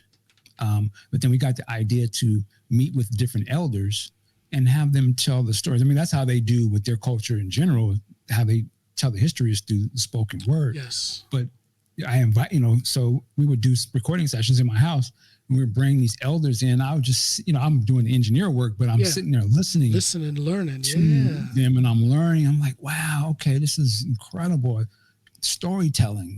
This is since the beginning of time. Wow, what a great experience that must have been. Yeah, man. I mean, got to the point, and that's how I learned a lot of stuff, because there was opportunities. So I was like, okay, I need to learn how to do Photoshop and some of this stuff. So I learned that. Then it was like, oh, we want to do a DVD. I was like, okay, I got to learn not only how to film it, but I'm going to edit it off of the DVD. Are you like me? You'll take a job like that and you don't really know how to do it, but you figure it out by the time you got to start doing. Yeah. Absolutely. We think a lot alike. We think a lot alike. Learned a lot of that type of stuff. And then, like I said, just the power of storytelling. Yeah. The podcast is storytelling. That's all it is. Yeah. Getting people to talk about their life and, what can we learn from their experiences. And so for me, the book is sort of I don't know if it's the end game of that, but I feel it's like, it's the same way I take it back to Star Wars. Like, you can look at Star Wars and that it's just a space adventure, or you can look at it and it's like, man, there's some themes in this that just work for humanity at all times. Yes. And I want to be able to have something like that, where if you read it on its surface, it's just it's a fun thing. But if you really look at it, it's like, wow, okay. It's a bigger thing. I have a good reference to what you just said there about getting into the depth of things. You've seen the movie Jungle Fever, probably? Oh, absolutely. Okay. Now, at the end of that movie, the prostitute comes up to him, says she'll do this, that, and the other for $2. He hugs her and then screams, no, right? Mm-hmm. And then the movie fades out. Well, my son was sitting there with the remote control, and he jumped up right away to go take the remote control and turn it off. Now, I know, because I've seen the movie a ton of times, I know that, first of all, that movie moves me in a lot of different ways. There's a lot of, I think Spike Lee is a genius. Oh, Spike is. And that movie really moves me. It's funny, but it also moves me deeply. Mm-hmm. And also I get a lot of opportunities to make fun of my blonde-haired, blue-eyed Norwegian wife during that movie. So, but the movie moves me, and I'll remember from watching it so many times. I know that at the end, when the credits are rolling, Stevie Wonder is singing that beautiful song with those beautiful lyrics, telling a message. It's not three words, is it? No. I remember I have the soundtrack. Why am I drawing a blank now? Just check out the soundtrack. It's a close. Okay. It's a song that goes over the closing credits, and I'd say to my son, "Don't turn that off yet. Didn't this movie do anything to you? Look, listen to this song and watch these words." And then he was like, "Oh, okay." And my daughter, same thing, because she had picked up her cell phone and was getting ready to start texting right away. And she was like, "Oh, okay." And then they see there's more to, take a deep breath and catch the depth of this piece of art. Mm-hmm. That's funny you mentioned that, because I was, yesterday I was leaving my apartment, and in the lobby they have music playing. And yesterday when I was walking out, they were playing Stevie Wonder, These Three Words from Jungle Fever. See, now I'm gonna look it up. I'm gonna Google it right now. I cannot believe I don't remember the name of that song. You like me, you can't let it go. He's like, oh man, let's see, Stevie Wonder. Yeah, Spike is. Oh man, I just bought the 4K of Do the Right Thing last month, and that movie is I remember it was incredible back then, but watching it now, where you can, it's in pristine, made me cry, man. I just was like, Feeding Off the Love of the Land, of course. Feeding Off the Love of the Land is the name of that song. Anybody listening, just go in and I want people to turn off the lights, put on a set of headphones, be quiet, and just listen to that song. Stevie Wonder, Feeding Off the Love of the Land. Beautiful song, and it just fits at the closing of that movie. But yeah, and so we're kind of on a Spike Lee run right now. Let's do it. The week before, last Friday, we watched Jungle Fever. Okay. And I'm making a very conscious, I mean, I've always done this, but especially now, I'm making a conscious effort to teach my two kids here as much as I can about all things Black American. Okay. Because I feel that it's important that they get as much of that part of their background and heritage as they can, because who else are they going to learn that from over here in Norway? They're only going to learn it from me, and they're going to learn what their teachers at school try to teach them, but what do they know? You say the same thing about America, but go ahead. Yeah, well, okay, but especially, and no offense, Norwegians, but especially here in Norway, what do they know? You know, right? So I don't know. That's something, and I've said this before to people, that since I've lived here, I've been here in Norway for 19 years. It'll be 19 years in June, and seems like the longer I'm here, the more I'm aware of my Blackness. How so? It's this strange feeling that I should be doing something when I see the racial unrest over the last decade. When I see the level of contention between the Black American citizenry and police. And I want to get involved, and I want to do something. I want to say something. I want to affect. And it's a strange feeling of helplessness being removed from all of that by distance, because I live here. I got you. Yeah. You know, it's a strange feeling. It really is. I guess I feel like we have to try to embrace, it doesn't sound corny, we have to try to embrace humanity. Like, I just don't think. But that's not corny, because isn't that really all it takes? That is really all it takes. I just think we don't see each other as real people at times. You know, it's easy to put this person in that box, and this, or you're black, you're white, right, this, or Asian, whatever. But we are humans, man. Like, and I'm not trying to blow my book up, but I'm going to mention the theme of this book, though, is really, I take away the black, white, whatever nationality, and we're just human beings on planet Earth.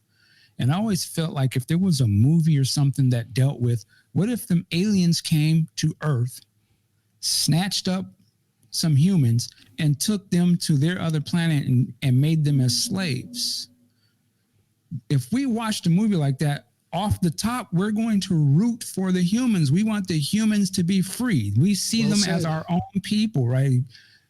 And I feel like and my thing is, well, I mean, that's kind of like with Africa and some slaves and stuff, but we put all of these categories. There's too many labels. Yeah, there's too many categories and too many labels.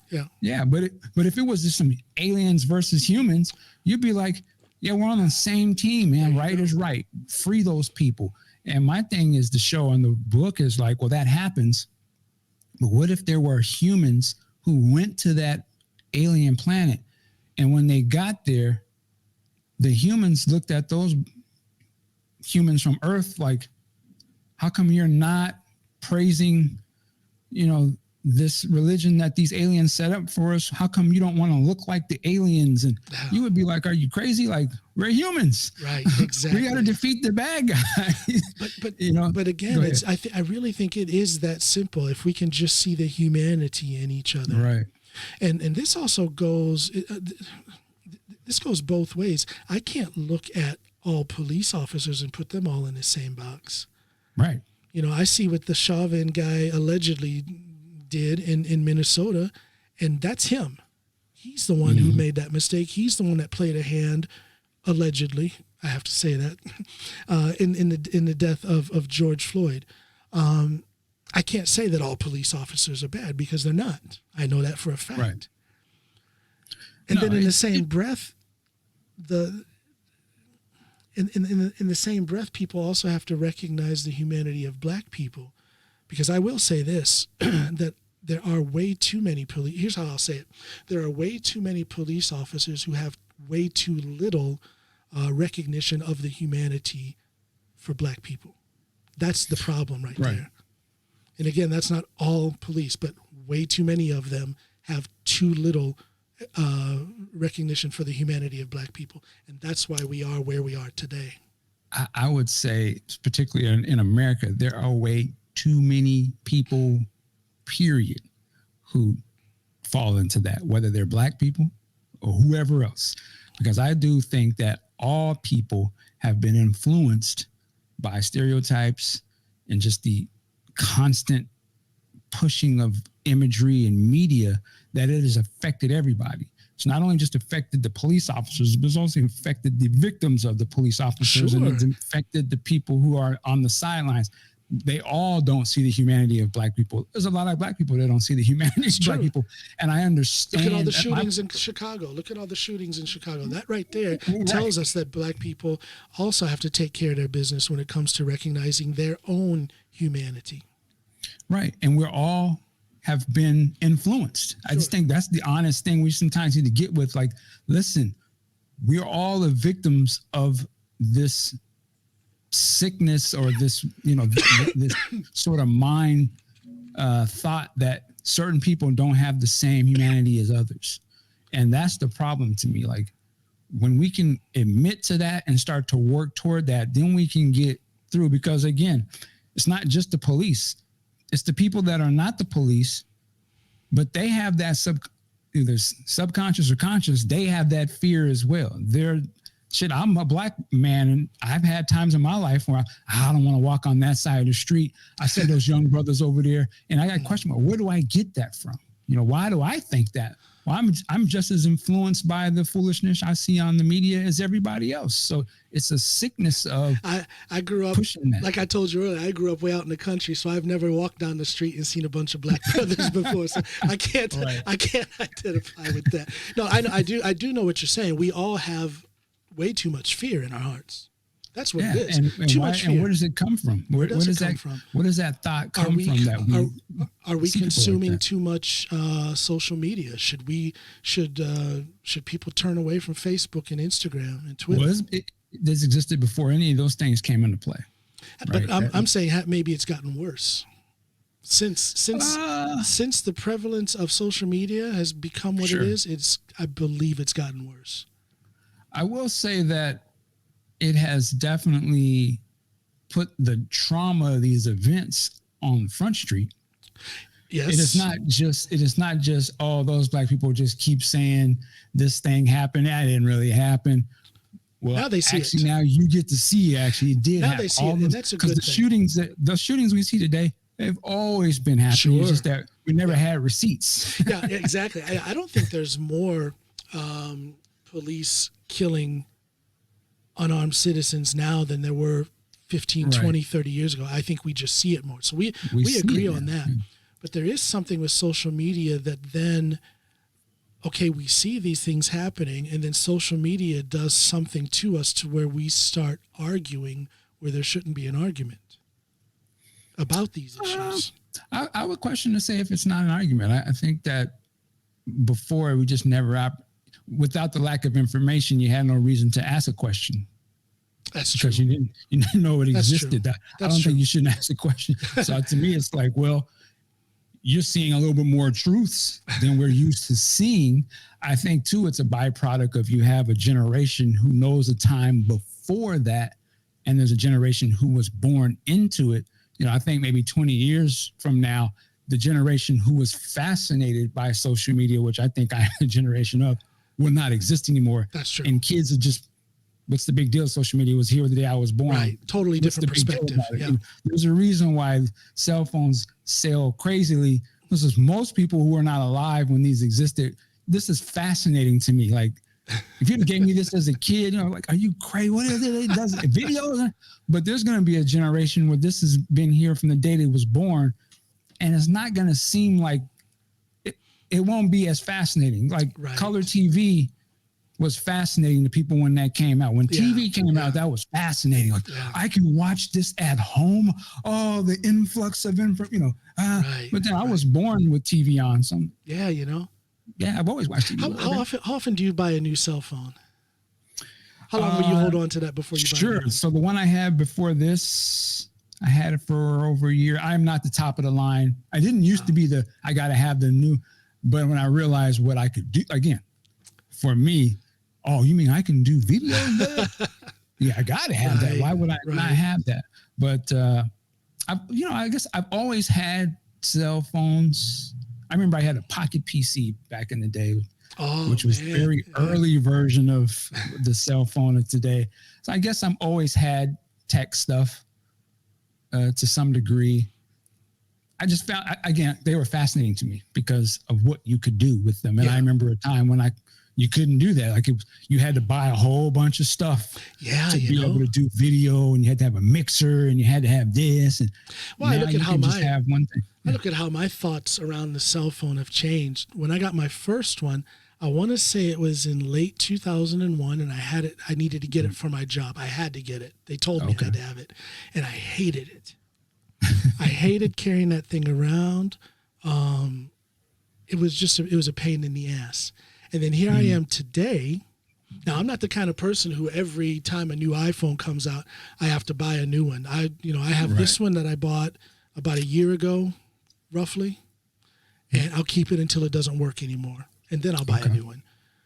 But I do feel naked and lost if I don't have this. If I leave the house without it, I feel that little panic, that little flutter in my chest. Oh my God, I lost I don't have my phone with me. Or a couple times when I misplace it, I'll go crazy trying to find it. So I went from this guy who hated having to carry that thing around in 2001 to where I can't go anywhere without this. Essential. Yeah.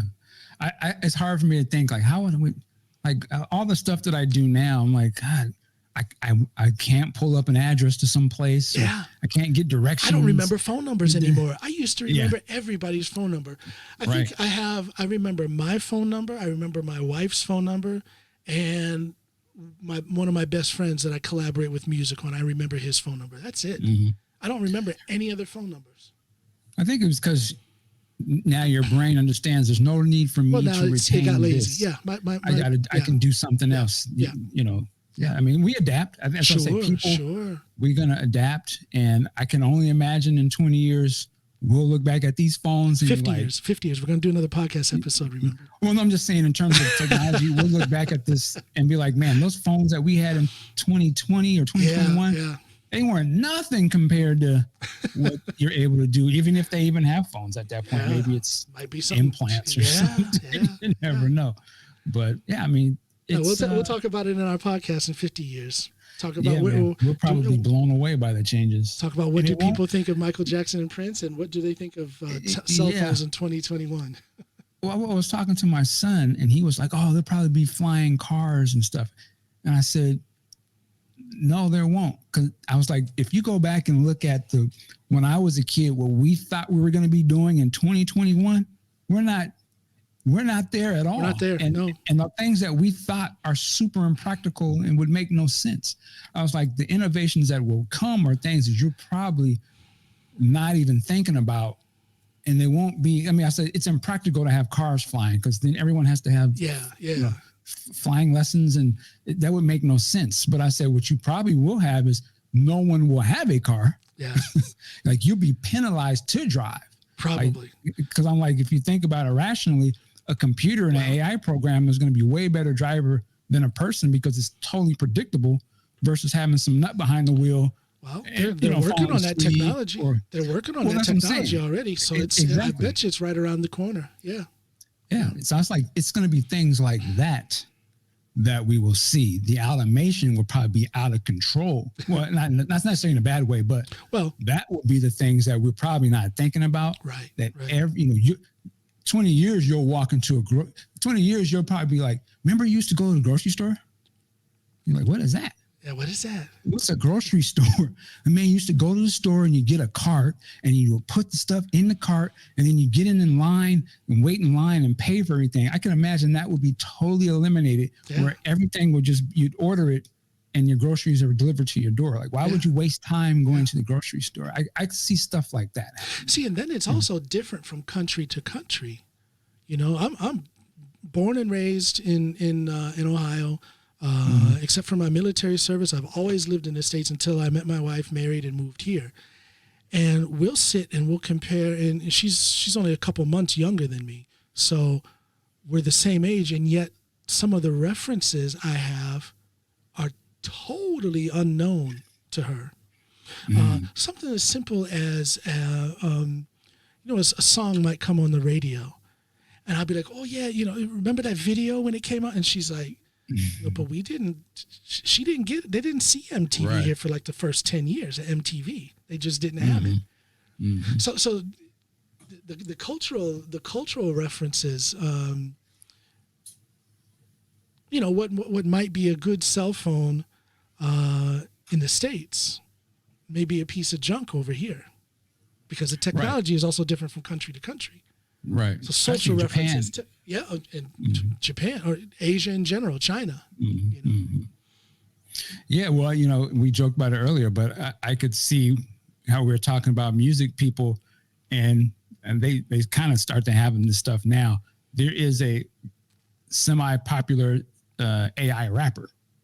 Oh, really? There are AI music stars, and I think that's only going to get bigger. And I would not be surprised if 20 years. Where have I been? I haven't heard anything about that. I heard of this a couple weeks ago. He almost looks like a knockoff of Tekashi 6ix9ine, if you're familiar who he looks like. He kind of looks like a little bit like that, but he's literally not a real person.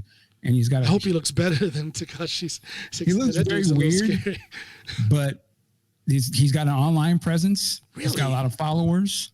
And this is something that we've seen in Japan and different cultures where they have there's a certain term that they call for it, where they've already had this for a long time. But I think it's getting to the technology now is you're starting to see these artists, these CGI artists doing interviews. Okay. And they're really seem like real people. Wow. And I'm like, that's to me is probably going to be the next thing, because again, they are predictable. They are controllable. Why would you have an artist who may get big and may get powerful and rich and get some control, and you have no control over him? He could say and do anything.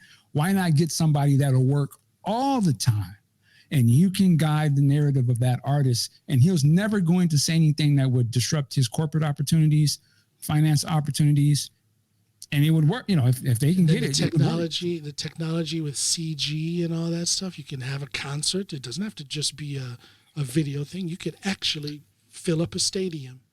You could have something there for people to look at around the world at the same time, right? He's got a concert in Chicago and one in China at the same night. It's CGI. He can be. You should write a book. He's a workhorse. You should write a book about that. Well, but I'm saying but they're doing that. Yeah. Wow. Which begs the question: when you get to the point where you start to accept that, how far do you think we'd push that? Would we ever accept? Could be 70 years down the line, when there's a company that has the financial power of a Google, Amazon combined, and they've built up a person that could run for a particular office or something, and people believe that person. And we've had many years to accept that. We accept pop culture people that are not real people, and we accept it. I could see the human brain. We as a people could accept a not real person who has our ideals that we want to support. Well, there's the key. Push them to. There's the key. If it lines up with your own thought process, your own beliefs, your own ideals, I do believe people could accept that. But then what about the other side, the other political party who doesn't agree with that thing? They're going to play on that. Well, yeah, they could just have theirs. It could come down. Again, it all come down to money and power. So whoever dominates the landscape of media or information, they could push whatever the hell they want to. I mean, again, it could take many a years, but it gets to the point where you accept that as a reality. Well, that may not be so far out in the future. Imagine a Donald Trump type of a person who was fine-tuned and didn't have the bluntness and the ridiculousness of a Donald Trump, but had the core values that are shared with that type of thought, but it was smoothed out and it was a control and it had smart people behind it psychologically who knew what you would respond to and how you would take this message. Maybe they won't take it from this real person because he has flaws and he could be exposed down the line for some shit he did, but this AI person doesn't have the background and doesn't have sex tape or nothing. So we can they accept that. There won't be there'll be no more Me Too's. You eliminate all of that because it's not a real person. So they can never be exposed. Then I can see that, they'll accept that. And we don't never have to worry about him getting canceled because he's uncancelable. That may not be another Donald Trump or two, and we might be actually getting everybody behind that idea. I mean, there's so many people that go along with his thought, the core stuff of what he's talking about without the foolishness. Yeah. They would accept it if it was if they had a better pitch person on it. Was there anything about Donald Trump that you found appealing? Anything at all? Well, I would say, let's see. How do you answer a question like that? Because listen, I'm a terrible rock with Donald. I'm a terrible podcast host. No, you're doing some setup questions. I like that. I see what you're doing. I don't support or ride with Donald Trump at all, but I will point to you 10 years ago, or probably less, there was a lot of people who did. What did Donald Trump mean to, let's just say, the hip hop culture 10, 20 years ago? It was a totally different thing. Shit, Prince had a song called Donald Trump, and he wasn't using him in a negative connotation. He was using it as, you would aspire to the riches of a most successful man. Baby girl, I'm the Donald Trump black version. Yeah. So we understand what he meant to people back then. Sure. I think he is the living embodiment of what I just said. Yeah. He was the core values of what he was, and then he became this reality crazy type thing. But he was able to do that because people loved him before. But then when he started to, I'm gonna take this and run with this platform talking points, then you realize, whoa. Do you think he meant all the bullshit he came with during his presidency? Do you think he meant that? Or do you think he was just saying these things because he knew it was popular and he thought it would keep him in power? I believe all politicians do that. Do you believe that he did it to a higher degree than most politicians? In other words, are you saying you don't think he believed any of the stuff he said? You think it was all part of his act to stay in power? I think he did what all politicians do. Okay.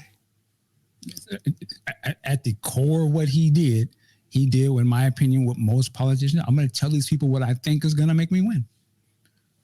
So most of them, even as people I would support, I don't know if they really have in their heart what they're saying, but they know that to say that they can get a group of people to vote for them. Yes. That's what they do. And that's why, as good of a figure for America that I think Barack Obama was, I didn't put him up on this pedestal and on this altar because in the end, he was a politician and I just couldn't get down with him like that. Again, I think he did. I think he did I think he did a good job. I think he meant well. I think he did as good as he could with the cards he was dealt. But in the end, he's another politician. He's another politician. I salute Barack Obama. I salute his family. Absolutely. I'm going to side with just the imagery. And if I would know them, even if I didn't necessarily believe everything they said, I would vote for him and cheer it anyway. Because I think psychologically what he meant was more important. Sure. At least to me. And my people. To me too. So yes. I'm all with it. But I mean, he's got to play the game just like everybody else. Yeah. He's not going to come in here and this is America. Yeah. So he ain't going to come in here and just change the game unless he really wanted to have the smoke And I don't fault him for not, because that's a hard position. Well, having the GOP go so hard into opposition as they did with him, that's why I say I think he did the best he could with the cards he was dealt. And the results of what he did, I think, was a good thing for America. I believe that. Absolutely. Yeah, I do too. I think it was one of those things that it was like I say with Star Wars and stuff, it was that turned a light on in somebody. They saw that, I can get to that level. It's a reality. Yep. Yeah. Okay, cool. So it opens the door for the next Obama. It's going to be on even a doper level, or it's going to be a lady or somebody else. Could it be? But it just opens the door. Could it be Kamala Harris? Could she be the next big Barack Obama-ish thing? With the right machine behind it? Absolutely. Again, I feel like they can build up anybody they want. They most certainly can. If they gave it the whole package and say, hey, we got such and such is behind you, we got this thing lined up, we're going to the moon. Yeah, they can make anybody. If they can make Donald Trump be that, I was just going to say, they can make anybody. If he can be as popular as he was and is, then anybody can do something similar. Anybody. Yeah, you can take a clown from reality TV. Because personally, I don't see what was likable about that man in the slightest bit. Morally, politically, I don't see it. But there must have been some. I shouldn't say must have been. There is some wisdom and some brain power in that man and what he did. He was able to capitalize on that thing that allowed him. No, he was able to capitalize on that thing in America that he appealed to. That thing, whatever you want to call that. That populist. It just goes to show the influence of media, man. Like, again, you can accept anything if they position it right. They can push whatever they want. And that was a power to show how people were influenced by, they saw him on The Apprentice. There was a certain amount of people that was, he's been running businesses on TV. He must be smart. And then there was sort of the racist people that, he's sort of dog whistling. So that, they know exactly what they were doing. But that's why I said the media influences people. People don't like to hear that. I don't know why, but it does, man. For good or for bad, but it does. Speaking of influence, how would you categorize your podcast? Entertainment, education, comedy? Informational, conversational. I would categorize it as it's either me and somebody else having conversations, or me and a group of people having conversations. It's almost like a barbershop or it's just like frank, real conversations. My whole thing is I always try to be, if you met me in real life, it would be just like the podcast. I would talk the same way. We'd have the same kind of conversations because that's how it started. Right. And that's the only way I know how to do it. Right. That's why I always say when somebody says, you sure you want to have this guest on? They were on such and such show. Yeah, but they weren't talking to me. Right, exactly. So it's going to be a different conversation. I don't care if it's the same information. It's not going to be, we're not going to say it the way you would or that person did. I don't even research my guests that much beyond what it is about them that interests me. You know what I mean? Because I want that that first conversation, I want it to be as organic as possible. You and I are just talking. We're just throwing subjects out and we're talking and giving our opinions, getting to know each other, right? And then with further episodes, if I come on your podcast or if you come back here again, the research is even less necessary because we're getting to know each other the more often we talk. And that organic conversational thing is, I don't want to say that some of these more educational podcasts are bad. It's just that I prefer the organic conversational type of, kind of like what Joe Rogan does. He just gets people on, they just talk. I love those type. If I like the person, that's the thing. If I like the personality, then I can listen to them damn near. You have to like them. Absolutely. Yeah. I can't sit for an hour or however long and listen to a podcast host that I just don't like. If I don't like their personality, I just can't do it. Nope. Now, but then I would say the other ones I like there are some informational ones that aren't about the personality. It's purely just about the topic at hand that I can find fascinating if that topic is fascinating to me.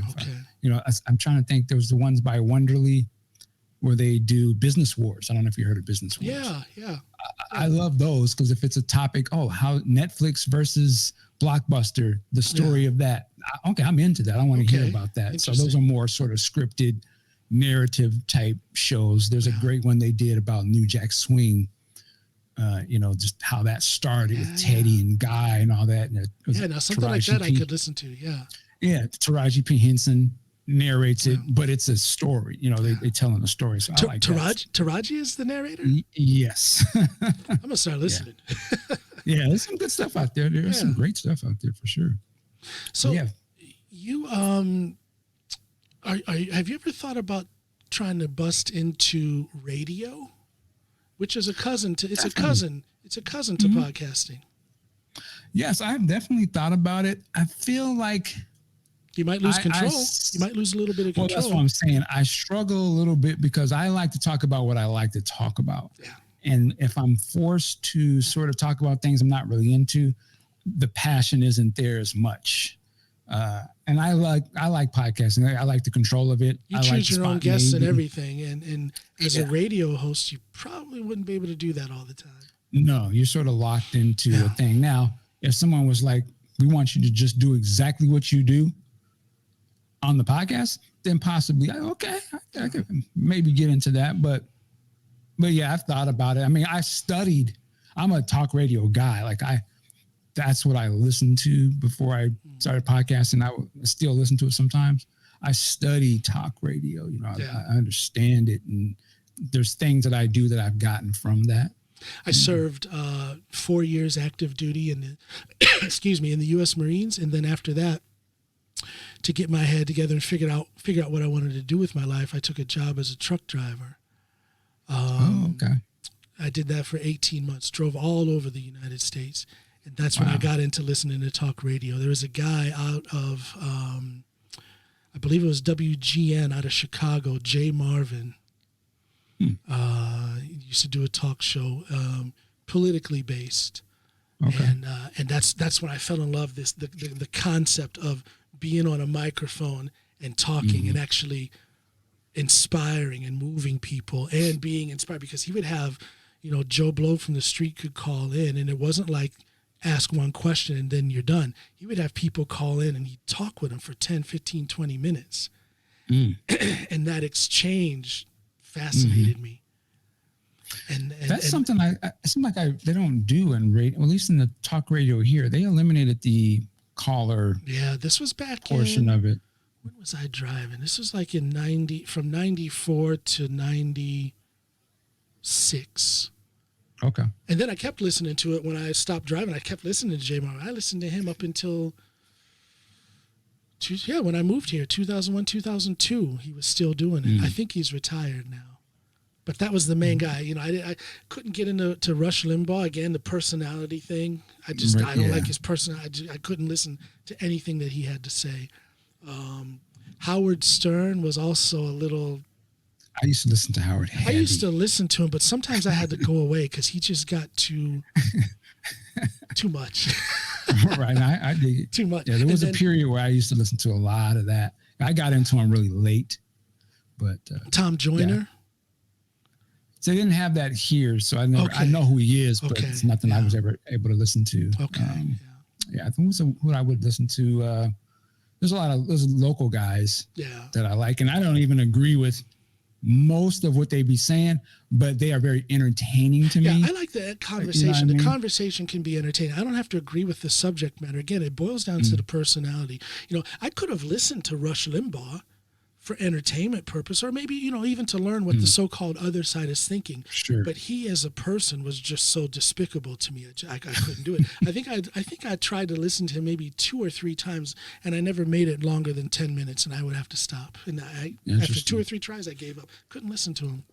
And that's not because he's from the other side of the political spectrum either. It's because of the way...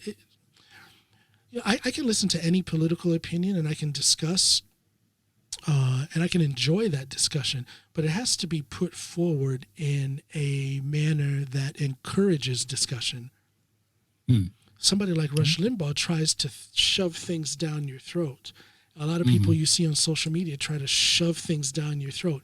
You're an idiot if you don't agree with me. You're stupid. You're this, you're that. You know, the name calling and all that. And I can't, I just don't have time for that. But I love listening to an opposing opinion. I love it.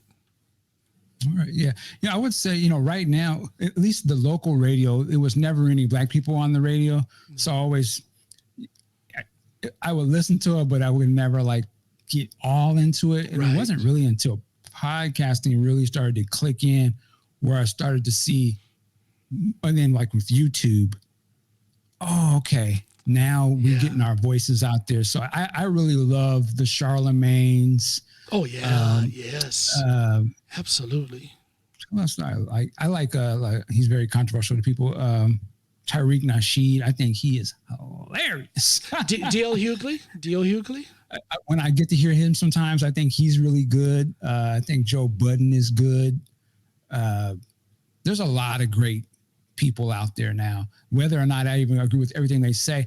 Yeah. I just love that it has more things that I can relate to that I'm listening to it now, and that we are really adopting to this. Even like YouTube really early podcasting wasn't a lot of black people podcasting or YouTubing. Now in the last couple of years, I always tell people, podcasting is a new record deal. You know, everybody had to get a record deal back in the day. Now everybody's podcasting, and I love it. Like, okay, great. Get on YouTube. There's so many different diverse voices now. I love it.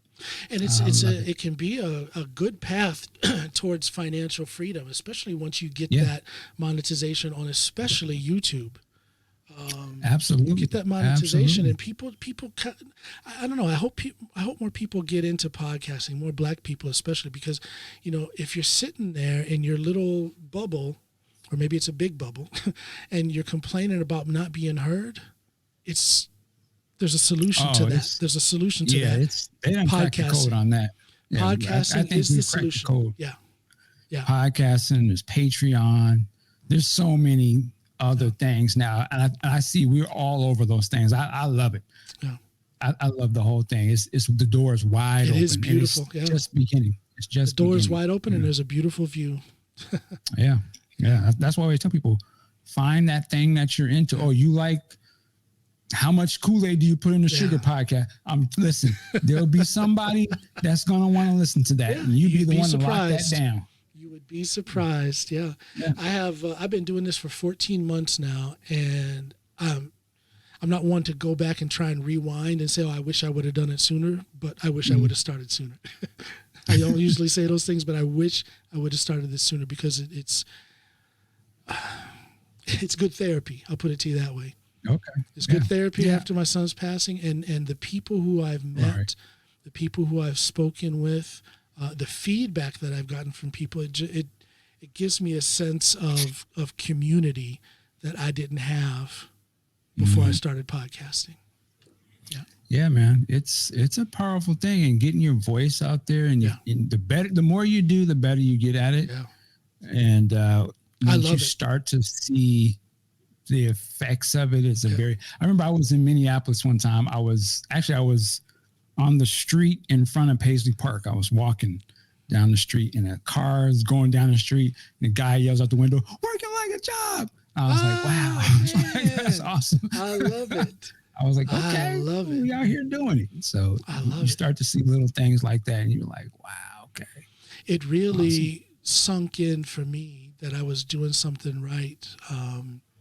The first time I got contacted by a national level media outlet. Oh, wow. I got contacted by a Norwegian news station. And here the news goes on a national, it's a nationalized news network. So everybody in the country sees it.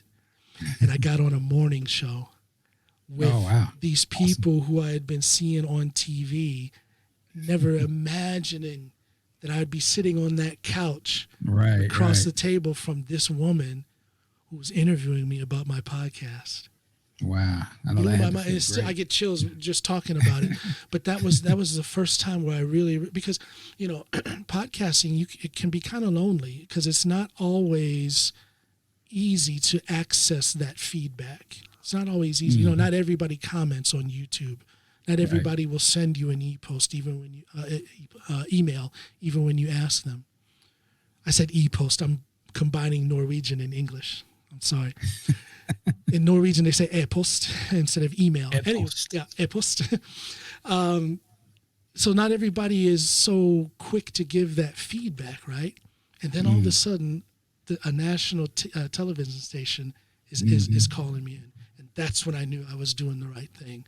I love this. This is I don't want to say it's my calling because I'm bound for better things, but this is fun. I'm having a lot of fun. Awesome, man. Yeah, I always, people always hit me up all the time and say, man, what equipment do I got to get? And And I'm just like, you know what? It don't really matter what you get. Record 5 to 10 podcasts first, then come ask me about, because the thing you're going to need to do is work. That's what you need. That is almost word for word what I tell people, because I got caught up in that. I mean, I was over analyzing it for about 2 weeks. I was constantly on YouTube and looking up what kind of microphone, right. And it's like, wait a minute, what am I doing? Why don't I just get started? Absolutely. So it's almost like I just threw a dart at a dartboard to decide what microphone, what kind of a mixer, and I just jumped into it.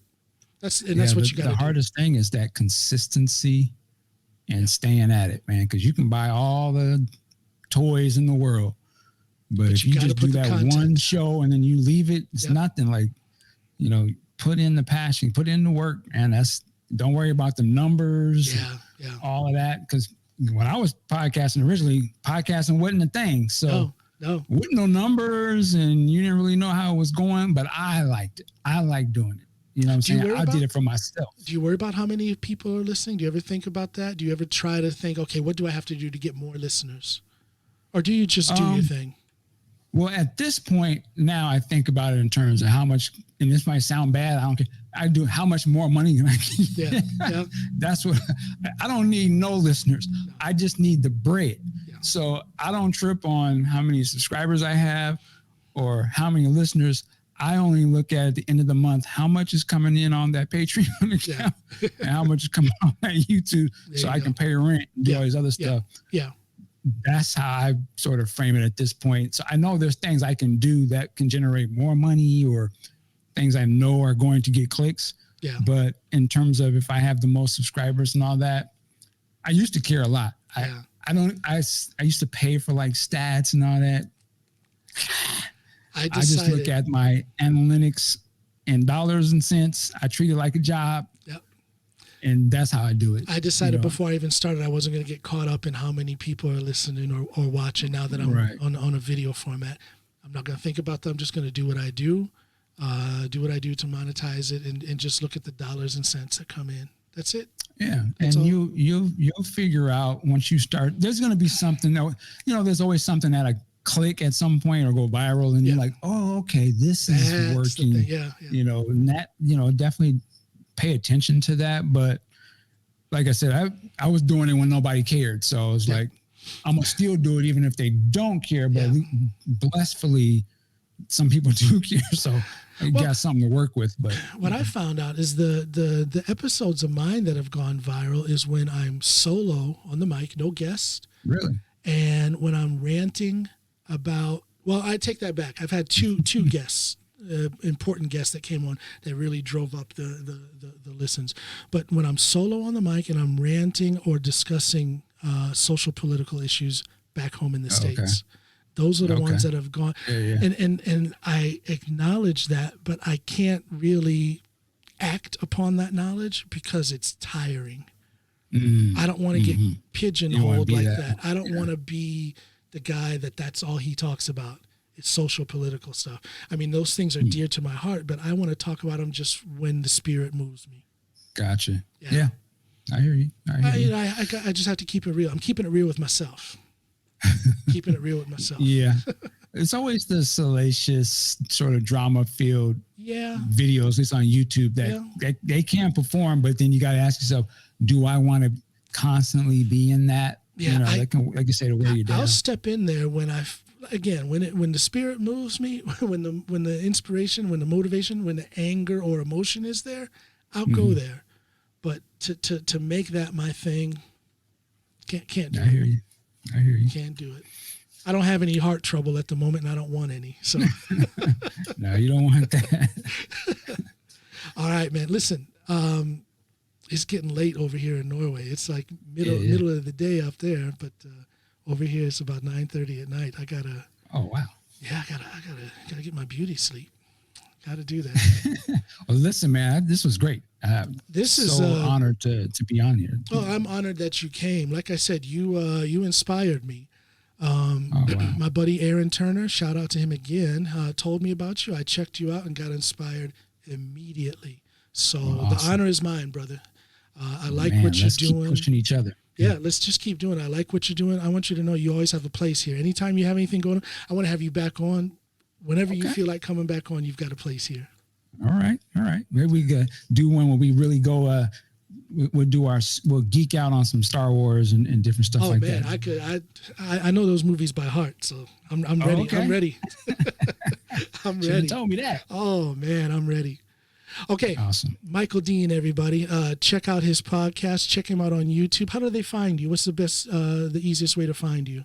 Yeah, just look up, if you're a Prince fan, Podcast on Prince, podcastjuice.net. You'll find us on all the popular podcasting platforms and on YouTube. Outstanding. Yes, sir. Michael Dean, much love to you, brother. Thanks. Thank you. Thank you. Working like a job. Bye, everybody.